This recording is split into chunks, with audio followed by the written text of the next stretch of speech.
ചൂടുവെള്ളത്തിൽ വീണിട്ടും വീണ്ടും ചൂടുവെള്ളം തന്നെ തെരഞ്ഞു പോകുന്ന ആൾക്കാര്. അതുപോലെ എന്തുകൊണ്ട് ആൾക്കാർക്ക് വീണ്ടും വീണ്ടും ഇങ്ങനത്തെ റിലേഷൻഷിപ്പിലേക്ക് തന്നെ അവർ അട്രാക്റ്റഡ് ആവണു എന്നൊക്കെയുള്ളതാണ്. ഒരു റിലേഷൻഷിപ്പിലേക്ക് പോകുന്ന സമയത്ത് നമ്മളെല്ലാവരും നമ്മുടെ റിയൽ വേർഷനായിട്ടല്ല പോവാറുള്ളത്. അപ്പുറത്തുള്ള ആൾക്കാർക്ക് സെൽഫ് എസ്റ്റീമും സെൽഫ് കോൺഫിഡൻസും ഒക്കെ ഭയങ്കര ലോ ആയതുകൊണ്ടാണ് അവർ ആക്ച്വലി നാർസിസിസ്റ്റ് ആയിട്ട് മാറുന്നത്. പിന്നീട് ലൈഫിൽ അത് അങ്ങനെ എന്നെ മാനിപ്പുലേറ്റ് ചെയ്തു എന്ന് പറയുന്നതും കേട്ടിട്ടുണ്ട്. അപ്പോൾ ഈ ടൈപ്പ് ഓഫ് കോൺഫ്ലിക്റ്റും കോൺവെർസേഷൻസും ഒക്കെ വരുമ്പോഴേ ശരിക്കുള്ള ഒരാളുടെ നേച്ചറും ഒക്കെ നമുക്ക് പുറത്തു വരുള്ളൂ. ആ പ്രശ്നം എങ്ങനെ സോൾവ് ചെയ്യുന്ന ഒരു റിലേഷൻഷിപ്പിൽ എന്നുള്ളതിനനുസരിച്ചിരിക്കും അതിൻ്റെ ഫ്യൂച്ചർ. ഈവൻ റൊമാൻസ് പോലും അഗ്രസീവായിട്ട് കാണിക്കുന്ന അല്ലെങ്കിൽ കുറച്ചൊരു എന്താണ് പറയുക, ഒരുപാട് ഗേൾ ഫ്രണ്ട്സ് ഒക്കെ ഉള്ള അങ്ങനത്തെ ആൾക്കാർക്ക് തന്നെയാണ് ഇപ്പോഴും ഇവിടെ വാല്യൂ കൂടുതലൊന്നും നല്ലപോലെയുള്ള ആൾക്കാർക്കൊന്നും പെണ്ണ് കിട്ടുന്നില്ല. കൂടെ നിൽക്കുന്ന ഈ ആളുകളെ നമ്മൾ പലപ്പോഴും ബോറിംഗ് ആയി കണ്ട് അവരെ ചൂസ് ചെയ്യാറില്ല എന്ന് പറയുന്ന ഒരു സാഹചര്യം ഉണ്ടാവാറുണ്ട്. പക്ഷെ അലോസ് കഴിഞ്ഞിട്ട് കിട്ടുന്ന ആ വിന്നിനാണ് അതിൻ്റെ ഹൈ ആണ് അവരുടെ റീൻഫോഴ്സ്മെൻറ്റ്. അതെ. അപ്പോൾ അതേ സാധനമാണ് ഈ പറയുന്ന ബാഡ് ബോയ്സോ അല്ലെങ്കിൽ ടോക്സിക് ആയിട്ടുള്ള പാറ്റേൺസിലോ കിട്ടുന്നത്. ആണുങ്ങളിൽ മാത്രമല്ല പെൺകുട്ടികളിലും ഇത് ഇതേപോലെ ഉണ്ട്. ഓക്കെ, ഞാൻ ഇത് പറയുന്നതിൻ്റെ കൂട്ടത്തിൽ പറയാം, ഇപ്പോൾ ഈ വയലൻ്റ് ആയിട്ട് ബിഹേവ് ചെയ്യുന്ന പെൺകുട്ടികളുണ്ട്. പ്രേമിക്കാൻ ചൂസ് ചെയ്യുന്നത് ഈവൻ കുറച്ചൊരു ഡ്രമാറ്റിക് സോ കോൾഡ് ഡ്രമാറ്റിക് ആൾക്കാരെ ആണെങ്കിലും കല്യാണം കഴിക്കുമ്പോൾ I always felt they want their mother. അതുകൊണ്ടാണ് എനിക്ക് തോന്നുന്നത് ഇപ്പം പെണ്ണുങ്ങളാണ് ഇങ്ങനത്തെ പ്രശ്നത്തിൽ കൂടുതൽ പെടുകയെന്ന്. Hello, welcome to you in you mindful.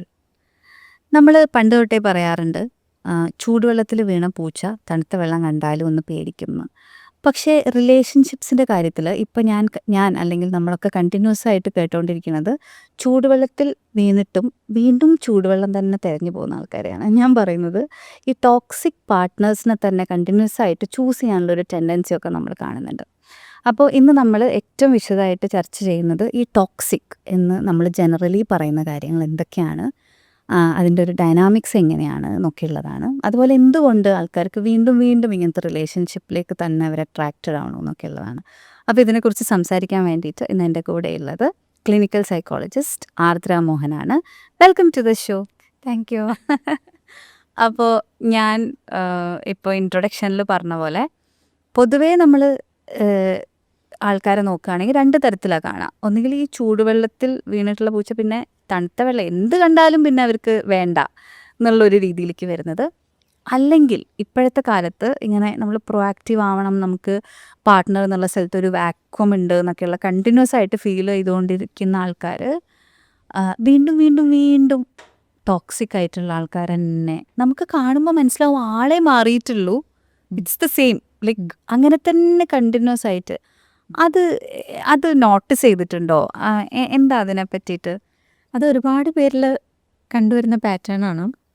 അത് അവർക്ക് തന്നെ ചില സമയത്ത് തിരിച്ചറിവുണ്ടായിട്ട് അങ്ങനെ തന്നെ വന്ന് പറയും, ഞാൻ വീണ്ടും ചെന്ന് ചാടിയിട്ടുണ്ട് കേട്ടോ. ഐ മീൻ നമ്മളൊരു ചിലപ്പോൾ ഒരു സെഷൻസോ കാര്യങ്ങളൊക്കെ എടുത്തിട്ട് മേ ബി ബ്രേക്കപ്പിലൂടെ പോകുന്ന സമയത്താവാം, അങ്ങനെ പല സാഹചര്യങ്ങളുണ്ടാകും. ബട്ട് നെക്സ്റ്റ് പാർട്ട്ണറിനെ അവർ ചിലപ്പോൾ ഇമ്മീഡിയറ്റ്ലി ചൂസ് ചെയ്യുന്നതായിരിക്കാം.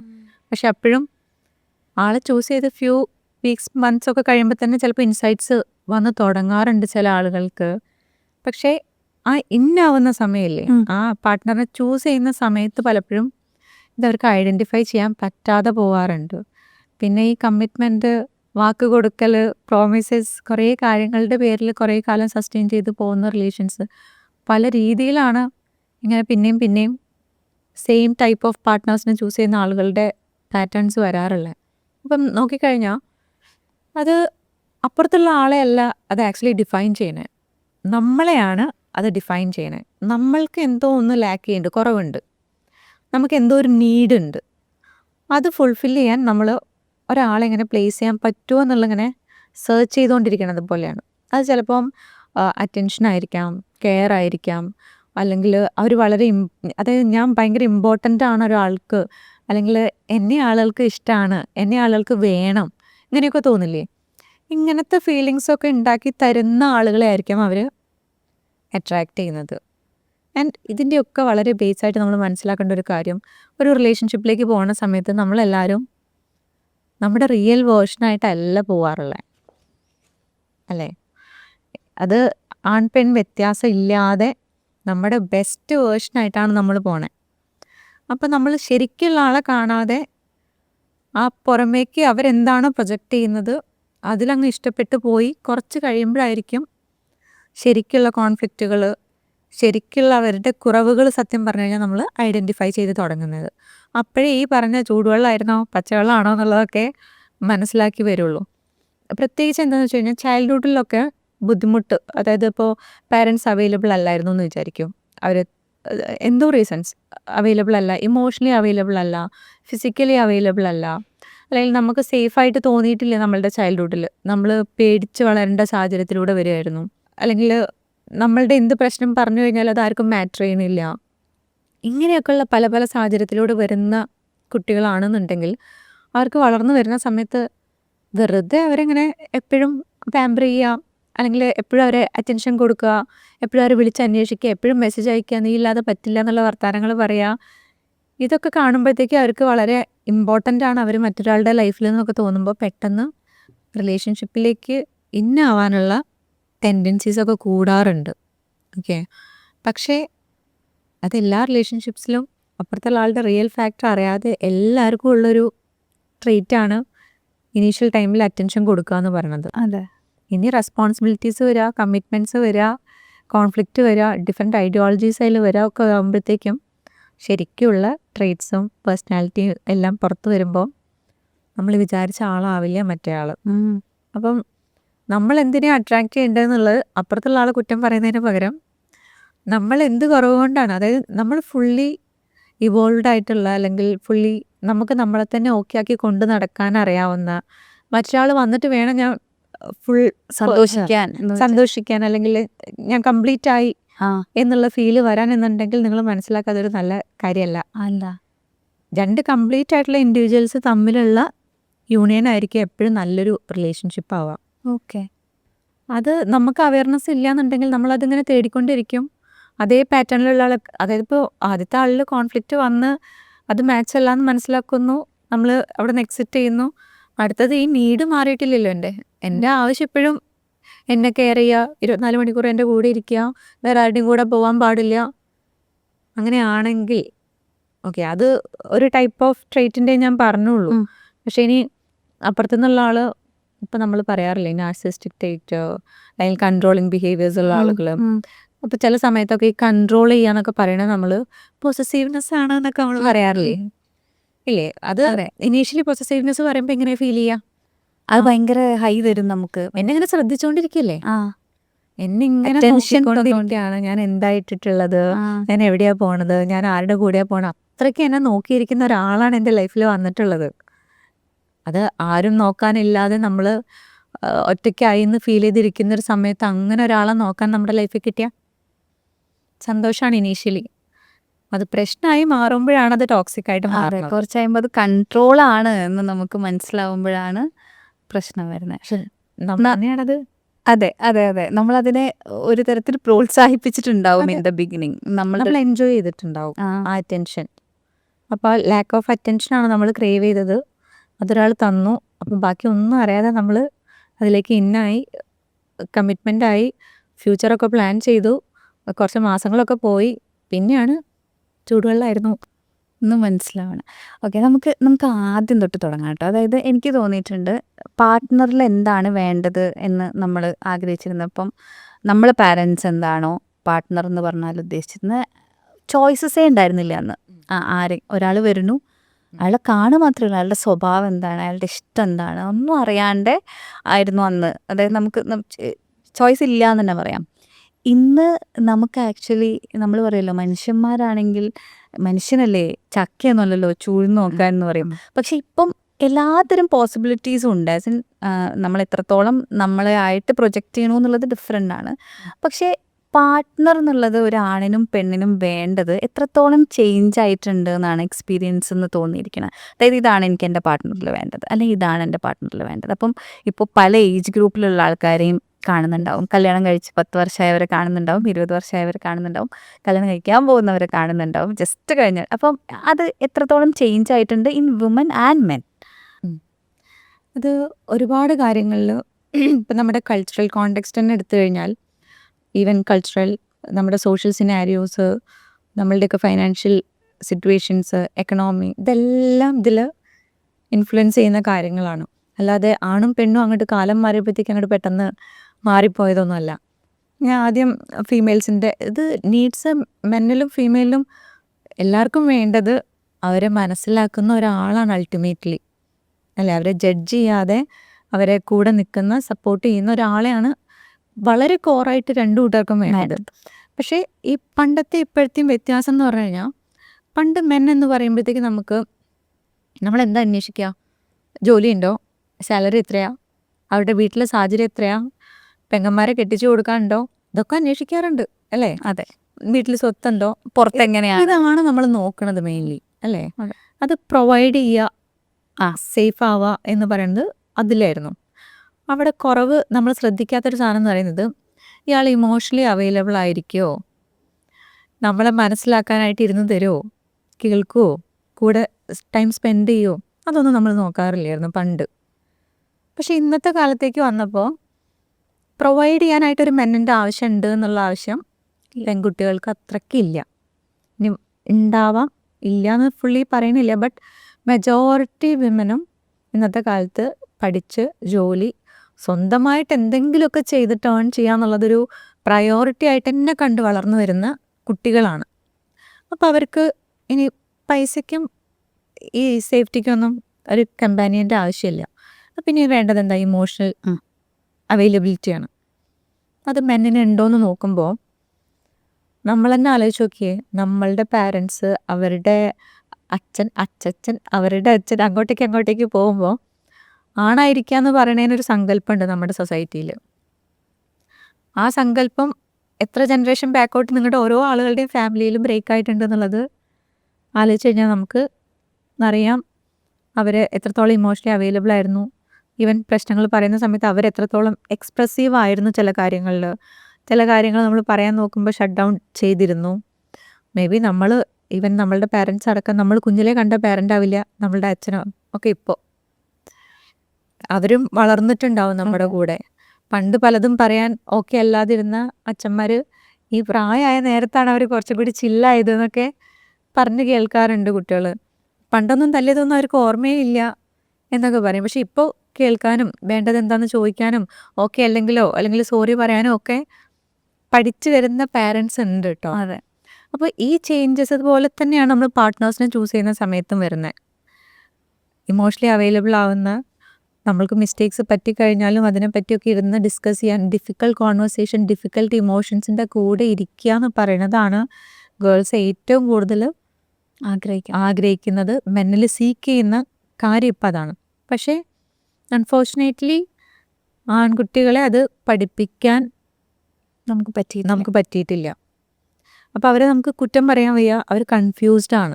നിൽക്കണോ നിൽക്കണ്ടേ, പറയണോ പറയണ്ടേ, ഓക്കെ ആയിട്ട് ഞാൻ വരാം, ഞാൻ അതുവരെ പുറത്തെവിടെയെങ്കിലും പോയി നിൽക്കാം, അല്ലെങ്കിൽ പ്രശ്നം സോൾവ് ചെയ്യാനായിട്ട് പല ഫിലിമിനും കൊണ്ടുപോവുക, എന്തെങ്കിലും സാധനം മേടിച്ചു കൊടുക്കുക, രീതികൾ മാറി. അപ്പോൾ ഇതല്ലല്ലോ നമുക്ക് വേണ്ടത്. നമുക്ക് ഇമോഷണലി ആണ് അവൈലബിൾ ആവേണ്ടത്. അതവർക്ക് അറിയില്ല. ഇനിയൊരു പ്രശ്നം സോൾവ് ആയെന്ന് തോന്നിക്കഴിഞ്ഞാൽ പിന്നെ അതിലേക്ക് വന്നിരുന്ന് സംസാരിക്കാനും അവർ ഇനീഷ്യേറ്റീവ് എടുക്കാറില്ല. അപ്പോൾ നമുക്ക് തോന്നും നമ്മൾ അബാൻഡൻ ചെയ്യുകയാണോ, നമ്മുടെ ലൈഫ് സേഫ് അല്ല, പ്രശ്നം എപ്പോഴും അൺറിസോൾവ് ആയിട്ട് കിടക്കും, അല്ലെങ്കിൽ ഞാൻ വേണം ചെന്ന് പ്രശ്നം തീർക്കാൻ. അപ്പോൾ ആ ഇമോഷണൽ ബേർഡൻ മൊത്തം ഒരാളൊരു റിലേഷൻഷിപ്പിൽ ക്യാരി ചെയ്യുന്നത് പോലെയാണ് പെൺകുട്ടികൾക്ക് ഫീൽ ചെയ്യുന്നത്. അപ്പോൾ ആൺകുട്ടികൾക്കും ആഗ്രഹമില്ലാഞ്ഞിട്ടല്ല, പ്രശ്നമൊന്നും ഉണ്ടാവരുത്, ഒരുമിച്ചിരുന്ന് സംസാരിക്കണം. പക്ഷെ ആ ഫിയർ ഓഫ് ജഡ്ജ്മെന്റ് അല്ലേ, ഞാൻ ഇരുന്ന് കരഞ്ഞു കഴിഞ്ഞാൽ ഞാൻ വീക്കാണെന്ന് വിചാരിക്കും. ആണ്. കാരണം അവരുടെ കോൺവെർസേഷൻസ് അവരുടെ സർക്കിളിൽ വരുമ്പോൾ ഇതൊന്നും പറയാനേ പാടില്ലാത്ത കാര്യങ്ങളാണ്. സ്റ്റാൻഡേർഡ്സും നീഡ്സും ഒക്കെ ഇൻറ്റേർണലി മെന്നിനും വിമനും സെയിം ആണ്. പക്ഷെ പഠിക്കേണ്ട ക്വാളിറ്റീസ് എന്ന് പറയുന്നത് ഇമോഷണലി ഇൻ്റലിജൻ്റ് ആയിട്ടുള്ള പാർട്ട്നേഴ്സിനെയാണ് both men and women seek ചെയ്യുന്നത് ഇന്നത്തെ കാലത്ത്. ഫൈനാൻഷ്യലി പ്രൊവൈഡ് ചെയ്യുന്ന ആളെയല്ല. അതാണ് ചേഞ്ച് ആയിട്ടുള്ളത് തോന്നുന്നു. ഇനി നമ്മൾ റിലേഷൻഷിപ്പ് തുടങ്ങുമ്പോൾ, ഇപ്പം നേരത്തെ സംസാരിച്ചപ്പോൾ പറഞ്ഞു നമ്മൾ എല്ലാ സമയത്തും നമ്മുടെ ഒരു എന്താ പറയുക, ഒരു ഐഡിയൽ ആയിട്ടുള്ളൊരു സെൽഫാണ് കാണിക്കുക. നമ്മളെന്താണോ അതായിരിക്കില്ല ചിലപ്പോൾ കാണിക്കുക. നമുക്ക് എപ്പോഴോ ഇതുപോലെയൊക്കെയാണ് ഞാൻ ആവേണ്ടതെന്ന് വിചാരിക്കുന്ന ഒരു സെൽഫായിരിക്കും ചിലപ്പോൾ കാണിക്കുക. ഇതാണ് പെർഫെക്റ്റ്. അതായത് നമ്മളിപ്പം എപ്പോഴും നമ്മൾ അപ്രിഷ്യേറ്റ് ചെയ്യണം ഒരു പെൺകുട്ടീനെ. അതായത് നല്ല ഭംഗിയുണ്ടല്ലോ കാണാൻ, നല്ല അല്ലെങ്കിൽ ചെക്കന്മാരാണെങ്കിൽ യു ലുക്ക് ഹാൻസം, അങ്ങനെ ഉള്ളൊരു രീതിയാണ് ഉണ്ടാവുക. ഇത് കോൺഷ്യസ്ലി നടക്കുന്നതാണെന്ന് ഞാൻ വിചാരിക്കുന്നില്ല. അത് ഇന്നവേ ഒരു സബ് കോൺഷ്യസ്ലി നടക്കുന്ന ഒരു പരിപാടിയായിട്ടാണ് എനിക്ക് തോന്നിയിട്ടുള്ളത്. അപ്പോൾ ഇതിനെ പക്ഷേ ഇത് പിന്നീട് ലൈഫിൽ അത് അങ്ങനെ എന്നെ മാനിപ്പുലേറ്റ് ചെയ്തു എന്ന് പറയുന്നതും കേട്ടിട്ടുണ്ട്. അതായത് അപ്പം തുടങ്ങിയതാണ് മാനിപ്പുലേഷൻ, അന്ന് എന്തായിരുന്നു അങ്ങനെ പറയുന്നത് ഞാൻ കേട്ടിട്ടുണ്ട്. അപ്പോൾ ഇത് ശരിക്കും എങ്ങനെയാണ് നമുക്ക് റിലേഷൻഷിപ്പിൽ ബിഗിനിങ് എല്ലാവരും ഇങ്ങനെ തന്നെയാണല്ലോ, നമുക്ക് എങ്ങനെയാണ് മനസ്സിലാവുക, എവിടുന്നാണ് നമുക്ക് ഇതാണ്, അപ്പം എത്രത്തോളം നമ്മൾ വെയിറ്റ് ചെയ്യണം to understand what that person is? അതെ, ആക്ച്വലി പറഞ്ഞ വളരെ കറക്റ്റാണ്. നമുക്കത് മാനിപ്പുലേഷൻ ആണോ അല്ലയോ എന്നുള്ളതൊന്നും സത്യം പറഞ്ഞു കഴിഞ്ഞാൽ അങ്ങനെയൊന്നും മനസ്സിലാക്കാനൊന്നും പറ്റില്ല. അത് ഓർഗാനിക്കലി വരുന്നതാണ്. ഇപ്പം നമുക്ക് ഇഷ്ടമുള്ള ഒരാളാണെന്നുണ്ടെങ്കിൽ നമ്മൾ അവരുടെ ചില കാര്യങ്ങളൊക്കെ മിറർ ചെയ്യാൻ നോക്കി തുടങ്ങും. മിറർ ചെയ്യാന്ന് പറഞ്ഞു കഴിഞ്ഞാൽ അവർക്ക് ഇഷ്ടമുള്ള കാര്യങ്ങൾ നമുക്കും ഇഷ്ടമുള്ളതുപോലെ ഇഷ്ടമുള്ളതുപോലെ പെരുമാറിയിട്ട് അവരുടെ ഇഷ്ടം വാങ്ങിക്കാം എന്ന ആ ഇന്റൻഷൻ ആവണമെന്ന് നിർബന്ധമില്ല. ഓട്ടോമാറ്റിക്കലി അവരൊരു കോൺഷ്യസ്ലി മിറർ ചെയ്യുന്ന ഒരു തവണ അപ്രീഷിയേറ്റ് ചെയ്ത കാര്യം നമുക്ക് റിപ്പീറ്റ് ചെയ്യാൻ ടെൻഡൻസി വരില്ലേ? ഇപ്പൊ കുട്ടികളുടെ അടുത്താണെങ്കിൽ അവരൊരു നല്ല കാര്യം ചെയ്താൽ നമ്മൾ അപ്രീഷിയേറ്റ് ചെയ്യുമ്പോൾ അവര് വീണ്ടും അത് ഞാനിത് ചെയ്തിട്ടുണ്ട് കേട്ടോ എന്നൊക്കെ നമുക്ക് കാണിച്ചു തരാറില്ലേ? ഇതേ സാധനം എത്ര അഡൾട്ട്സ് ആണെന്നുണ്ടെങ്കിലും അവർ പോസിറ്റീവ്ലി നമ്മളടുത്ത് റിവാർഡ് ചെയ്യുന്ന അല്ലെങ്കിൽ കമൻറ്റ് ചെയ്യുന്ന കാര്യങ്ങളൊക്കെ കണ്ടറിഞ്ഞ് ചെയ്യാനുള്ളൊരു ടെൻഡൻസി നമുക്ക് ഉണ്ടാവും. ഇതിനെ മാനിപ്പുലേഷൻ എന്ന് പറയാൻ വയ്യ. പക്ഷേ ഈ പറയുന്ന എല്ലാ പരിപാടികളും റിലേഷൻഷിപ്പിൻ്റെ സ്റ്റേജസ് ഒന്നും ഫോളോ ചെയ്യാതെ നമ്മൾ ഒറ്റയടിക്ക് കമ്മിറ്റഡായി റിലേഷൻഷിപ്പിൻ്റെ എന്താ പറയുക വർഷങ്ങളായിട്ടുള്ള ബന്ധങ്ങൾ പോലെ നമ്മൾ ഇനീഷ്യൽ സ്റ്റേജിൽ തന്നെ പോകുമ്പോഴത്തേക്കാണ് നമുക്ക് ആ ലേറ്റർ പാറ്റേൺസ് ഒന്നും മനസ്സിലാക്കാൻ പറ്റാതെ പോണേ. ഇതിൽ ഇത്ര സമയം എന്നൊന്നും പറയാൻ പറ്റില്ല. പക്ഷേ സ്റ്റഡീസൊക്കെ വെച്ച് നോക്കുകയാണെന്നുണ്ടെങ്കിൽ മേ ബി ഒരു 1 year ഒക്കെ എടുക്കും ഒരാളുമായിട്ട് നമുക്കൊരു ഫ്രിക്ഷൻ വരാൻ, ഡിഫറെൻ്റ് ഒപ്പീനിയൻ വരാൻ. ആ ഡിഫറെൻ്റ് ഒപ്പീനിയൻ വരുന്ന സമയത്ത് നമ്മൾ അതിനെപ്പറ്റി ഇരുന്ന് എങ്ങനെയാണ് സംസാരിക്കണത്, നമ്മളൊക്കെ അവരെ ക്രിട്ടിസൈസ് ചെയ്യേണ്ട സിറ്റുവേഷൻസ് വരുന്നു. ചിലപ്പോൾ നമ്മളുടെ ഒപ്പീനിയൻ നമുക്ക് ഓപ്പണായിട്ട് ഡിസ്കസ് ചെയ്യേണ്ട സ്പേസസ് വരുന്നു. ഇതൊക്കെ റിലേഷൻഷിപ്പിൻ്റെ ആദ്യത്തെ 2-3 മാസത്തിലൊന്നും വരണമെന്നേ ഇല്ല. കാരണം വേറെ എന്തൊക്കെ കാര്യങ്ങളുണ്ട് പ്രേമിച്ച് നടക്കുന്ന സമയത്ത് നമുക്ക് നോക്കാൻ. അപ്പോൾ ഈ ടൈപ്പ് ഓഫ് കോൺഫ്ലിക്റ്റും കോൺവെർസേഷൻസും ഒക്കെ വരുമ്പോഴേ ശരിക്കുള്ള ഒരാളുടെ നേച്ചറും ഒക്കെ നമുക്ക് പുറത്തു വരുള്ളൂ. ആ പ്രശ്നം എങ്ങനെ സോൾവ് ചെയ്യുന്ന ഒരു റിലേഷൻഷിപ്പിൽ എന്നുള്ളതിനനുസരിച്ചിരിക്കും അതിൻ്റെ ഫ്യൂച്ചർ. അപ്പോൾ ആദ്യം കാണിക്കുന്നതിൽ ഒരാളങ്ങനെ കാണിക്കുന്നു പറയാൻ പറ്റില്ല, തിരിച്ച് മറ്റേ ആളും അങ്ങനെയൊക്കെ തന്നെയാണ് ബെസ്റ്റായിട്ടും നന്നായിട്ടുമാണ് പെരുമാറുക. അപ്പോൾ അറ്റൻഷൻ കൊടുക്കുക എന്ന് പറയുന്നത് രണ്ടുപേരും അങ്ങനെയല്ലേ കൊടുക്കണേ? ആണും പെണ്ണും ഒരേപോലെയാണ് ഇനീഷ്യൽ സ്റ്റേജസിൽ അറ്റൻഷൻ കൊടുക്കുന്നത്. അല്ലാതെ നിങ്ങൾ മാറിപ്പോയി എന്നുള്ളതാവില്ല. ഇപ്പം ലേറ്റസ്റ്റ് സ്റ്റേജിൽ ഇപ്പം നമ്മൾക്ക് അറ്റൻഷൻ കിട്ടണില്ല എന്ന് കംപ്ലൈൻറ്റ് പറയുകയാണെന്നുണ്ടെങ്കിൽ നമ്മൾ ആലോചിക്കേണ്ടത് നമ്മൾ ആ അറ്റൻഷൻ തരുന്ന ഒരാളെയാണോ സ്നേഹിച്ചത്? എൻ്റെ ലാക്ക് ഓഫ് എന്താ പറയുക അറ്റൻഷൻ കിട്ടാതിരുന്നിരുന്ന ആ ഒരു നീഡിനെ സാറ്റിസ്ഫൈ ചെയ്തിരുന്ന ഇയാളുടെ ആ വേർഷനെയാണോ ഞാൻ സ്നേഹിച്ചത്? അതോ ശരിക്കുള്ള ഇയാളുടെ എല്ലാ കുറവുകളും എല്ലാ കാര്യങ്ങളും അറിഞ്ഞിട്ടുള്ള ആളെയാണോ ഞാൻ സ്നേഹിച്ചതെന്നുള്ള ഡിഫറൻസസ് അവിടെ എന്തായാലും കിടപ്പുണ്ട് അല്ലേ? ഇപ്പോൾ വേറൊരു കേസിൽ ഞാൻ പറയുന്നതിനോടെല്ലാം ഓക്കെ പറഞ്ഞിരുന്ന എൻ്റെ ഇഷ്ടങ്ങൾക്കനുസരിച്ച് നടന്നിരുന്ന ഒരാളെയാണോ ഞാൻ ഈ റിലേഷനിൽ ഇഷ്ടപ്പെട്ടത്? ഇതൊക്കെയാണ് നമുക്ക് പറ്റിപ്പോകുന്ന അബദ്ധങ്ങൾ പലപ്പോഴും. കാരണം ആ ഡിഫറെൻ്റ് ഒപ്പീനിയൻ ഒന്നും നമ്മൾ ഇനീഷ്യലി പറഞ്ഞോളുന്നില്ല. കാരണം അതിനെക്കാട്ടിലും നമുക്ക് പോസിറ്റീവ് ഇമോഷൻസ് ആ ഇനീഷ്യൽ ഫ്യൂ മന്ത്സിൽ കിട്ടുന്നുണ്ടാവും. സോ അതൊക്കെ നമ്മൾ തന്നെ അറിയാതെ കണ്ണടച്ച് വിടുന്നുണ്ടാവും. So it takes time. So time കൊടുത്തെന്ന് പറയാൻ പറ്റില്ല, ബട്ട് ടൈം കൊടുക്കണം. ഒരു 1 year ഒക്കെ എടുത്തിട്ട് നിങ്ങൾ ഡിസിഷൻസിലേക്ക് പോകും. കമ്പാനിയൻഷിപ്പൊക്കെ നല്ലതാണ്. പക്ഷെ നിങ്ങളുടെ ആ നീഡ് സാറ്റിസ്ഫൈ ചെയ്യാൻ വേണ്ടിയിട്ട് ഈ പുറമെ കാണിക്കുന്ന ആ വേർഷനെ മാത്രമാണോ ഇഷ്ടപ്പെടുന്നതെന്നുള്ളത് ടൈം എടുത്താലേ മനസ്സിലാവുള്ളൂ. ആൻഡ് പ്രശ്നങ്ങൾ എങ്ങനെ നമ്മൾ സോൾവ് ചെയ്യണ ഒരു റിലേഷനിൽ എന്നുള്ളത് വളരെ നിങ്ങളുടെ ഡിഫറെൻ്റ് ഒപ്പീനിയൻ ഒക്കെ പറയാൻ പറ്റുന്നുണ്ടോ? ഡിഫറെൻ്റ് ഒപ്പീനിയൻസ് പറയാൻ പറ്റുന്നുണ്ടോ? നിങ്ങളെ റെസ്പെക്ട് ചെയ്യുന്നുണ്ടോ? ആൻഡ് ഈ കാണിക്കുന്ന കാര്യങ്ങളിലൊക്കെ കൺസിസ്റ്റൻസി ഉണ്ടോ എന്നുള്ളത് നോക്കുക. പലപ്പോഴും പല പോലെയാണോ? പല ടോപ്പിക്കിൽ, പല സാഹചര്യത്തിൽ, പല ആളുകളുടെ മുന്നിൽ നിങ്ങൾ മാത്രമുള്ളപ്പോൾ ഇതൊക്കെ പല പല പല കാര്യങ്ങളായിരിക്കും നിങ്ങൾക്ക് ഇൻഫർമേഷൻ ആ പാർട്ട്ണറിനെ പറ്റി റിവീൽ ചെയ്തുകൊണ്ടിരിക്കുന്നത്. അതൊക്കെ വാച്ച് ചെയ്യണം. ഇനി ഇപ്പം ഏറ്റവും ഡിഫിക്കൽട്ടായിട്ട് വരുന്നതാണ് നമുക്ക് എപ്പോഴും നാർസിസിസ്റ്റിക് ആയിട്ടുള്ള ഒരാൾ അപ്പുറത്ത് നമ്മുടെ റിലേഷൻഷിപ്പിൻ്റെ അപ്പുറത്ത് ഉണ്ടാവുക എന്നുള്ളത്. പക്ഷെ പലപ്പോഴും ആൾക്കാർക്ക് കൺഫ്യൂഷൻ വരാറുണ്ട്. ഒരു കോൺഫിഡൻ്റ് ആയിട്ടുള്ള ആളാണോ ഒരു നാർസിസ്റ്റിക് ആയിട്ടുള്ള ആളാണോ എന്നുള്ളത് അറ്റ്ലീസ്റ്റ് ആദ്യത്തെ കുറച്ച് സമയത്തെങ്കിലും ഏതെങ്കിലും തരത്തിൽ അതിൻ്റെ വ്യത്യാസം കണ്ടുപിടിക്കാൻ പറ്റുമോ? അതായത് അയാൾ നാർസിസ്റ്റിക് തന്നെയാണ് ആ ട്രേറ്റ്, ഇത് കോൺഫിഡൻസിൻ്റെ ഭാഗമല്ല എന്ന് പറയാനുള്ള എന്തെങ്കിലും. ഓക്കെ, നമുക്കതിൽ ഏറ്റവും കൂടുതൽ അത് പെട്ടെന്ന് പിക്ക് ചെയ്യാൻ സത്യം പറഞ്ഞാൽ പാടാണ്. അതായത് റിലേഷൻഷിപ്സിലാണെങ്കിൽ പോലും നമ്മൾ ഈ നേരത്തെ പറഞ്ഞതുപോലെ ഭയങ്കരമായിട്ട് സ്നേഹം കാണിക്കുന്ന എപ്പിസോഡ്സ് ഉണ്ടാവും. എപ്പോഴാ അറിയോ? അവർക്ക് ഇഷ്ടപ്പെടുന്ന വേർഷനായിട്ട് നമ്മൾ നോക്കുമ്പോൾ. ആൻഡ് നമ്മളും അറിയാതെ റിലേഷൻഷിപ്പ് തുടങ്ങുന്ന സമയത്ത് അങ്ങനെ ട്യൂൺഡായിട്ട് ഉണ്ടാവും. കാരണം അങ്ങനത്തെ ഒരു പേഴ്സൻ്റെ വേർഷനായിട്ട് നിൽക്കുമ്പോൾ അത്രയ്ക്ക് അറ്റൻഷനും കെയറും എല്ലാ രീതിയിലുള്ളതും നമുക്ക് കിട്ടിക്കൊണ്ടിരിക്കുകയായിരിക്കും. ഈ പറഞ്ഞതുപോലെ കോൺഫ്ലിക്റ്റും പ്രശ്നങ്ങളും വരുമ്പോഴാണ് വേറൊരു വേർഷൻ നമ്മൾ കാണാം. അപ്പോഴേ നമുക്ക് മനസ്സിലാവുള്ളൂ ഇത് അയ്യോ അപ്പം എനിക്ക് എൻ്റെ ഇഷ്ടങ്ങൾ പറയാൻ പറ്റില്ല, എനിക്ക് എൻ്റെ ഡിസഗ്രിമെൻറ്റ്സ് പറയാൻ പറ്റില്ല, അങ്ങനെ പറഞ്ഞു കഴിഞ്ഞാൽ ഞാൻ ഇൻസൾട്ടഡ് ആയേക്കാം, അല്ലെങ്കിൽ എന്നെ എന്തും പറഞ്ഞ് ഹേർട്ട് ചെയ്തേക്കാം, എന്നെ ഇയാളുടെ ഒരു രീതിയിൽ ഇയാൾ പുറമേക്ക് എത്ര നല്ല പേഴ്സണായിട്ട് ജീവിക്കുന്നത് കൊണ്ട് ഞാനിത് പറഞ്ഞു കഴിഞ്ഞാൽ ആരും എന്നെ വിശ്വസിക്കില്ല. ഇങ്ങനെയൊക്കെയുള്ളൊരു സാഹചര്യത്തിലൂടെ അവരുടെ പാർട്ട്നേഴ്സ് പോകാറുണ്ട്. അപ്പം എംപത്തിയാണ് ഇവിടെ കീ ഫാക്ടർ. ഓക്കെ, മറ്റൊരാൾ ഹേർട്ട് ആവുന്നതിൽ നമുക്ക് പ്രത്യേകിച്ച് ഫീലിങ്സ് ഒന്നുമില്ല എന്നുള്ള രൂപത്തിലൊക്കെ ബിഹേവ് ചെയ്യുകയാണെങ്കിൽ അതാണ് നാർസിസ്റ്റിക് പേഴ്സൻ്റെ മെയിനായിട്ട് നമുക്ക് ഐഡൻറ്റിഫൈ ചെയ്യാൻ പറ്റുന്ന കാര്യം. കോൺഫിഡൻ്റ് ആയിട്ടുള്ളൊരു പേഴ്സൺ അപ്പോൾ അയാൾ കോൺഫിഡൻ്റ് ആയിട്ടൊരു ഒപ്പീനിയൻ പറയുക, സ്ട്രോങ് ഒപ്പീനിയൻ പറയുകയാണെങ്കിലും മറ്റേ ആൾ ഹേർട്ട് ആവുന്നുണ്ടെന്നുണ്ടെങ്കിൽ അവിടെ ഒരു എക്സ്ട്രാ എഫേർട്ട് ഉണ്ടാവും അവർക്കിത് പറഞ്ഞ് മനസ്സിലാക്കി കൊടുക്കാൻ, അവർക്ക് വിഷമം വരുന്നുണ്ടെങ്കിൽ അവരുടെ കൂടെ ഇരിക്കാൻ. മനസ്സിലാവുന്നുണ്ട്? ആ ഒരു എംപതി അവിടെ കോൺഫിഡൻ്റ് ആളുകളിൽ ഉണ്ടാവും. അപ്പുറത്തുള്ള ആൾക്കാർക്ക് സെൽഫ് എസ്റ്റീമും സെൽഫ് കോൺഫിഡൻസും ഒക്കെ ഭയങ്കര ലോ ആയതുകൊണ്ടാണ് അവർ ആക്ച്വലി നാർസിസിസ്റ്റ് ആയിട്ട് മാറുന്നത്. ഇൻറ്റേർണലി ഭയങ്കര ഫ്രജൈലാണ് അവർ.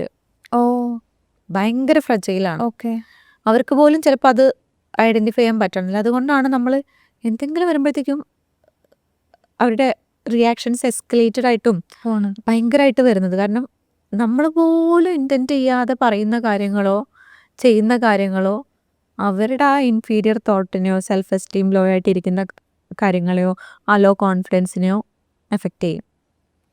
അപ്പോൾ റിയാക്ഷൻസ് അതിൻ്റെ പുറത്താണ് വരുന്നത്. നമുക്കത് മനസ്സിലാവില്ല, ഇതെങ്ങനെ ഇതിന് ചെയ്യുന്നത് എന്നുള്ള രൂപത്തിൽ എപ്പോഴും നമ്മൾ കൺഫ്യൂസ്ഡ് ആവും. അപ്പോൾ എന്താ വെച്ചാൽ കുറേ കഴിയുമ്പോൾ നമ്മൾ അവർ പറയുന്നതൊക്കെ ഇങ്ങനെ ശ്രദ്ധിച്ച് അവർക്ക് വേണ്ടത് നോക്കി അവരെ മനസ്സിലാക്കി പെരുമാറിയില്ലെങ്കിൽ ഈ എസ്കലേഷൻസ് എടുക്കാനുള്ളൊരു പേടിയും പാർട്ട്നേഴ്സ് എപ്പോഴും നമ്മൾ പറയും എക്സെല്ലിൻ്റെ മുകളിൽ നടക്കുന്ന അവസ്ഥയായിരിക്കും എന്ന് പറയും. എന്ന് വെച്ചാൽ പൊട്ടും. അത് പൊട്ടിയാൽ നമ്മൾ ട്രബിളിലായില്ലേ. അപ്പോൾ നമ്മൾ എപ്പോഴും ഇങ്ങനെ അലേർട്ട് സ്റ്റേറ്റിൽ ഇങ്ങനെ പേടിച്ച് ഇവരെങ്ങനെ നമ്മൾ എപ്പോഴും ഇങ്ങനെ നോക്കിയിരിക്കണം. ഇവർക്ക് പ്രശ്നമാവുന്ന എന്തെങ്കിലും ഇവരുടെ ചുറ്റും നടക്കുമോ എന്നുള്ളത് നമ്മൾ നോക്കിയിരിക്കേണ്ട അവസ്ഥയാവും. പക്ഷേ അവർക്ക് ഇഷ്ടമുള്ള പോലെ പെരുമാറുമ്പോൾ ഭയങ്കരമായിട്ട് സ്നേഹം കാണിക്കുമ്പോൾ ബോംബ് ചെയ്യുമ്പോൾ അപ്പം നമുക്ക് ഭയങ്കര ഹൈ ആയിട്ട് നമ്മൾ കൊള്ളാം എന്നുള്ള ഫീൽ അപ്പോഴേ വരുള്ളൂ. അപ്പോൾ ബേസിക്കലി കുറേ കാലം കഴിയുമ്പോഴത്തേക്ക് എന്തുണ്ടാവും വെച്ചാൽ ഇവരുടെ അപ്രൂവൽ ഇല്ലാതെ നമ്മൾ കൊള്ളാം എന്നുള്ളൊരു തോന്നൽ നമുക്ക് ഉണ്ടാവില്ല. എപ്പോഴും ഇവരുടെ ഒരു ഹാപ്പിനെസ്സോ ഇവരെ നമ്മൾ അപ്രീഷിയേറ്റ് ചെയ്യുമ്പോഴേ നമ്മൾ കൊള്ളാം, ഞാനും കുഴപ്പമില്ലാത്ത ഒരാളാണ് എന്നുള്ള തോന്നൽ നമുക്ക് ഉണ്ടാവുള്ളൂ. ആ രീതിയിൽ നമ്മൾ ട്യൂൺഡായി പോകും. പക്ഷേ കോൺസ്റ്റൻ്റ് ആയിട്ട് ആങ്ഷ്യസ് സ്റ്റേറ്റിലൂടെ പോയി പല രീതിയിലുള്ള ഹെൽത്ത് ഇഷ്യൂസാണ് നാർസിസ്റ്റിക് ആയിട്ടുള്ള ആളുകളുടെ പാർട്ട്നേഴ്സിന് ഉണ്ടാവുക. ആ എംപതി ഇല്ലയെന്നുണ്ടെങ്കിൽ അതാണ് നമുക്ക് ഇമ്മീഡിയറ്റ്ലി പിക്ക് ചെയ്യാൻ പറ്റുന്ന കാര്യം. മനസ്സിലാക്കി തരാനുള്ള എഫേർട്ട് ഉണ്ടോ അതോ വെറുതെ ബഹളം അടിയിടി അതിലേക്ക് മാത്രമേ പോകുന്നുള്ളൂ. ആൻഡ് നിനക്ക് നിങ്ങളായിട്ടിരിക്കാൻ പറ്റുന്നുണ്ടോ? ക്രിട്ടിസൈസ് ചെയ്യുന്നതിലൊന്നും തെറ്റില്ല. ഹെൽത്തി ക്രിറ്റിസിസം അതുമുണ്ട്. അതുപോലെ നിങ്ങളുടെ ടോണ്, നിങ്ങളുടെ എക്സ്പ്രഷൻസ് ഇതിനെയൊക്കെ മിസ്റീഡ് ചെയ്യുന്നുണ്ടോ, വേറെ രീതിയിലേക്ക് വളച്ചൊടിക്കുന്നുണ്ടോ? ഇതൊക്കെയാണ് നമുക്കൊരു നാർസിസ്റ്റിൽ കണ്ടുപിടിക്കാൻ പറ്റുന്ന കാര്യങ്ങൾ. ഒരു സർഫസ് ലെവലിൽ അല്ലേ? അതെ. പക്ഷെ അത് കുറച്ചധികം ബുദ്ധിമുട്ടാണ്. കാരണം സ്നേഹം തരുന്ന ആ നല്ല മൊമെന്റ്സ് ഭയങ്കര കിടിലാവുമ്പോൾ നമുക്ക് അടുത്ത ആ ഒരു മൊമെന്റ് കിട്ടാനായിട്ട് നമ്മളറിയാതെ ക്രേവ് ചെയ്യുന്നത് പോലെയാവും.